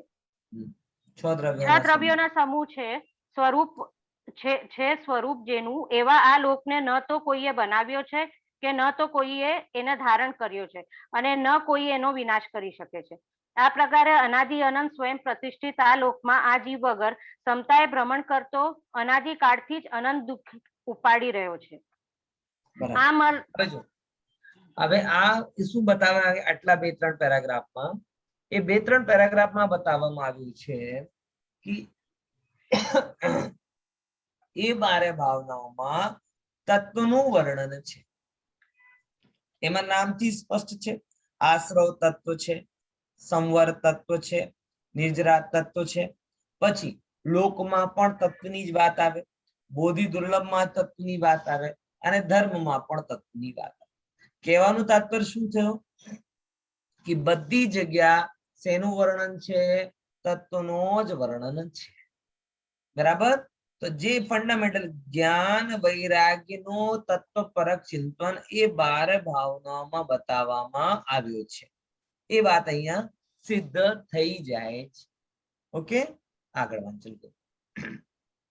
આ મતાર્થની દ્રષ્ટિથી કરવામાં આવેલું તાત્વિક કથન જ છે. આ પ્રકારે આપણે જોઈએ છીએ કે પ્રથમની 6 ભાવનાઓ વૈરાગ્ય ઉત્પાદક તેમજ છેવટની 6 ભાવનાઓ તત્વ પ્રેરક છે. પરંતુ આને નિયમના રૂપમાં જોવું ઠીક ન હશે, કેમ કે એ આ કથન મુખ્યતા અને ગૌણની અપેક્ષાથી કરવામાં આવેલું જ છે. વૈરાગ્ય ઉત્પાદક ચિંતનથી ભાવભૂમિ સરળ થઈ જવાથી એમાં વાવવામાં આવેલું તત્વ ચિંતનનું બીજ નિરર્થક નથી જતું. તે ઉગે છે, વધે છે, ફળે પણ છે અને છેવટે પૂર્ણતાને પણ પ્રાપ્ત થાય છે. કઠોર શુષ્ક ભૂમિમાં વાવેલું બીજ નાશ જ પામે છે, એટલે જમીનને ખેડવા સિંચવાના શ્રમને નિરર્થક ન સમજી શકાય. શરૂઆતની 6 ભાવના મુખ્ય રૂપથી ભાવભૂમિને ખેડવા તેમજ વૈરાગ્ય રસથી સિંચવાનું જ કામ કરે છે, જે અત્યંત આવશ્યક જ નહીં, અનિવાર્ય પણ છે. 12 ભાવનાઓના ક્રમમાં ભેદ વિજ્ઞાનનો ક્રમિક વિકાસ પણ દ્રષ્ટિગોચર થાય છે. જોકે આરંભની 6 ભાવનાઓ પર સંયોગોની અસ્થિરતા, પૃથકતા અને મલિનતાનો સંદેહ આપીને અનાદિકાળનો પરોન્મુખતાને સમાપ્ત કરી અંતર્મુખ થવા માટે પ્રેરણા કરે છે. તો 7મી આશ્રવ ભાવના સંયોગાધીન દ્રષ્ટિથી ઉત્પન્ન થવા વાળા સંયોગી ભાવો મિથ્યાત્વવાદી વિકારોથી વિરક્તિ ઉત્પન્ન કરે છે. તથા સંવર, નિર્જરા, લોક, બોધિ દુર્લભ અને ધર્મ ભાવનાઓ એ નિજ શુદ્ધ આત્મા તત્વની પ્રતિ સમર્પિત થવાનો માર્ગ પ્રશસ્ત કરે છે, જેના આશ્રયથી રત્નત્રય રૂપ સંવર આદિ નિર્મળ પર્યાયનો ઉત્પન્ન થાય છે. મને લાગે ખુશીબેનની સ્પીડ એટલી તેજ છે કે મારા બોલતા પહેલા એનો વાક્ય પૂરો થઈ જશે. જો હવે એક એક ક્રમને આપણે સમજીએ કે જે બહુ આમ આપણે ચર્ચા કરી ચુક્યા છે મુદ્દા ઉપર, તો એને સમરાઇઝ કરીને કહે છે કે ભાઈ પહેલા વૈરાગ્ય કેમ લીધું, જ્ઞાન કેમ નથી લીધું? તો એનો એક ફંડામેન્ટલ આઈડિયા તો એ આપ્યો ખેતીના એક્ઝામ્પલથી કે જેમ ખેતીની જમીન સોફ્ટ હોય તો એમાં બીજ વાવો તો વૃક્ષ ઝડપથી થાય, અને પથ્થર જેવી જમીન હોય તો ગમે તેવો સારામાં સારો બીજ વાવો એનો કઈ લાભ થવાનો નથી. તો સૌથી પહેલા શું કરવામાં આવે? સૌથી પહેલા 6 ભાવનાઓના ચિંતનથી તમારા અંદરની ચિત્તની ભૂમિમાં વૈરાગ્ય એટલે કોમળતાનો સંચાર કરાવવામાં આવે છે. તમે મને કહો, ખેતી માટે ભૂમિ સોફ્ટ હોવી જરૂરી છે કે નહીં? હા કે ના? હા ના? તો જેમ આવું જરૂરી છે એમ તત્વ માટે વૈરાગ્યમયી ચિત્તની ભૂમિ થવું જરૂરી છે. તો એટલા માટે તત્વથી પહેલા વૈરાગ્ય લીધું, કેમ કે તત્વથી તો બીજ છે અને વૈરાગ્ય ભૂમિ છે. જેમ મૃદુ ભૂમિમાં બીજ વાવો તો ઝડપથી થાય અને કઠોર ભૂમિમાં બીજ વાવો તો કઈ ના થાય. એમ વૈરાગ્યમય ચિત્તમાં તત્વનો સહેજ ઉપદેશ પડે તો મોક્ષ થઈ જાય, દીક્ષા લઈ લે. અત્યારે નથી લાગતું? તમે પહેલાના જમાનામાં એક સિમ્પલ વસ્તુ કહું કે એક નાની નાની ઘટનાઓ દીક્ષાનો કારણ બની જતી અને આપણે એવા કઠણ છીએ કે કોરોના જેવા સંકટને જોઈ આવ્યા તોય હજી કઈ મન આમ સંસારથી ઉગતો નથી. પેલા કેવી રીતે બાલ સફેદ થયા ને તારો તૂટતો જોયો ને કઈ પણ જોયો ને ચલો ભાઈ સંસાર અસાર છે, દીક્ષા લઈ. કેમ આવું થતો હતો? અને હવે રોજ આપણે જોઈ રહ્યા છીએ પેલો રશિયા યુક્રેન થી હટતો નથી, શ્રીલંકા કર્જામાં ડૂબી રહ્યો છે, ચાઇનામાં ફરીથી લોકડાઉન આવી ગયો, આવું થઈ રહ્યું છે, તોય આપણે ના ના બધું ચાલે. એટલે આપણે કઠોર થઈ ગયા અને એવો કઠોર ચિત્ત થઈ ગયો છે કે વૈરાગ્યની કોઈ વાતો ગમતી નથી. અને તત્વ વૈરાગ્ય ગમતો નથી કેમ કે વિષય ગમે છે અને એટલા માટે ભૂમિ કઠોર છે, તો તત્વના બીજ એમાં કામ લાગતા નથી. એટલા માટે 12 ભાવનામાં ફરજિયાત સૌથી પહેલા શું કરવામાં આવ્યું કે તમને અમને બધાને વૈરાગીવાન ચિંતન કરવામાં આવ્યું છે, બરાબર? અને એ જ અહીંયા વાત કરી છે. 12 ભાવનાનો ક્રમાંક શું છે કે અસ્થિરતા, પૃથકતા, મલિનતાનો સંદેશ આપીને પરોન્મુક્તા નાશ કરીને અંતરોન્મુખ થવાની પ્રેરણા આપી છે. અને 7મી જે ભાવના છે એનાથી સંયોગાધીન દ્રષ્ટિ આદિ ઉત્પન્ન એ બધાથી વિરક્તિ કરીને નિશુદ્ધાત્માને પ્રાપ્ત કરવાની વાત આવી છે, બરાબર? આગળ વાંચો. હા, આત્માર્થી મુમુક્ષુઓ માટે 12 ભાવનાઓનું ચિંતન ક્યારેક ક્યારેક નું નહીં, પ્રતિદિનનું કાર્ય છે. એટલે આ વિષય પર વિવિધ દ્રષ્ટિકોણથી બધી રીતે ચિંતન થયું છે.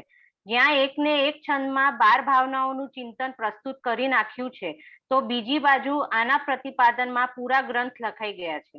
આધ્યાત્મિક કવિવર પંડિત ભાગચંદજીએ એક છંદમાં 12 ભાવનાઓનું સ્વરૂપ આ રીતે રજૂ કર્યું છે. કથિત છંદ પર હા, એ આખો વાંચન કરી આપણે એક સાથે. જગે હે અનિત્યતા में सरन न वस्तु कोई ताते दुख राशि भव वासे को निहारिये एक चित्त चिन्ह सदा भिन्न पर द्रव्य नीते असुचि शरीर में न आप बुद्धि धारिये रागादिक भाव करे कर्म को बढ़ावे ताते संबर स्वरूप होए कर्म बंधे डारिये तीन लोक माही जिन धर्म एक दुर्लभ है ताते जिन धर्म को न छिन्हु विसरिये. जो અહીંયા શું કહે છે વાંચો જરા. કથિત છંદ પર કોઈ એક ઊંડી દ્રષ્ટિ નાખવાથી સ્પષ્ટ અનુમાન થાય છે કે આમાં 12 ભાવનાઓના ચિંતનની મૂળ ધારા પૂર્ણ રૂપથી સમાયેલ છે. હવે આટલું જ આપણે રાખીએ, તમારું છે, બાકી એનો અર્થ કરી દઉં કે બાકી આપણે નેક્સ્ટ ક્લાસમાં લઈશું કે જગ એ 12 ભાવના એવો વિષય છે કે એના ઉપર ગ્રંથ પણ લખ્યા છે ને એક પદ પણ આવ્યું. પદ કેવો આવ્યો કે જગમાં અનિત્યતા છે, એમાં કોઈ શરણભૂત વસ્તુ નથી, એટલે અશરણ ભાવના થઈ ગઈ. તાતે દુઃખ રાશિ બહુ વાસ્કો નિહારી, એટલે સંસાર ભાવના, દુઃખમય સંસારને સમજ. પછી એક ચિત્ત ચિહ્ન સદા, એકત્વ ભાવના, સદા ભિન્ન પર દ્રવ્ય નથી, એટલે અન્યત્વ ભાવના. અસુચિ શરીર મેં ના આપા બુદ્ધિધારી, એટલે અસુચિ ભાવના, મલિન શરીરમાં પોતાપણું ના કરવું જોઈએ. રાગાદિક ભાવ કરે કર્મ કો बढ़ावे तात, આશ્રવ ભાવના. સંવર સ્વરૂપ હોય કર્મ બંધ ડારીએ, સંવર ભાવના है ना, અહીં ને સંવર સ્વરૂપ થઈ કર્મ બંધ ડારીએ में निर्जरा भावना આવી ગઈ. સંવર સ્વરૂપ હોય એટલે શુદ્ધ થઈને કર્મ બંધનો અભાવ કરવું જોઈએ, એમાં નિર્જરા ભાવના આવી ગઈ. तीन लोक माही, तीन લોકમાં લોક ભાવના અને जिन धर्म एक दुर्लभ है એમાં બોધિ દુર્લભ ભાવના. તાતે जिन धर्म को न छिन्हु विसरिये, એવી રીતે અહીંયા જૈન ધર્મને ના વિસરવું જોઈએ. આ પ્રમાણે અહીંયા એક પદમાં 12 ભાવનાઓનું ચિંતન આવે. હવે નેક્સ્ટ સ્ટેજમાં શું શું આવશે બધા વાંચીને આવજો. લોજિકલી ડેવલપમેન્ટ ઓફ 12 ભાવનાઓ, પછી 12 ભાવનાઓના જે પદ છે અને એ સંબંધી જે અનુશીલન છે એ મુદ્દા ઉપર આપણે નેક્સ્ટ ક્લાસમાં ચર્ચા કરીશું. જય જય.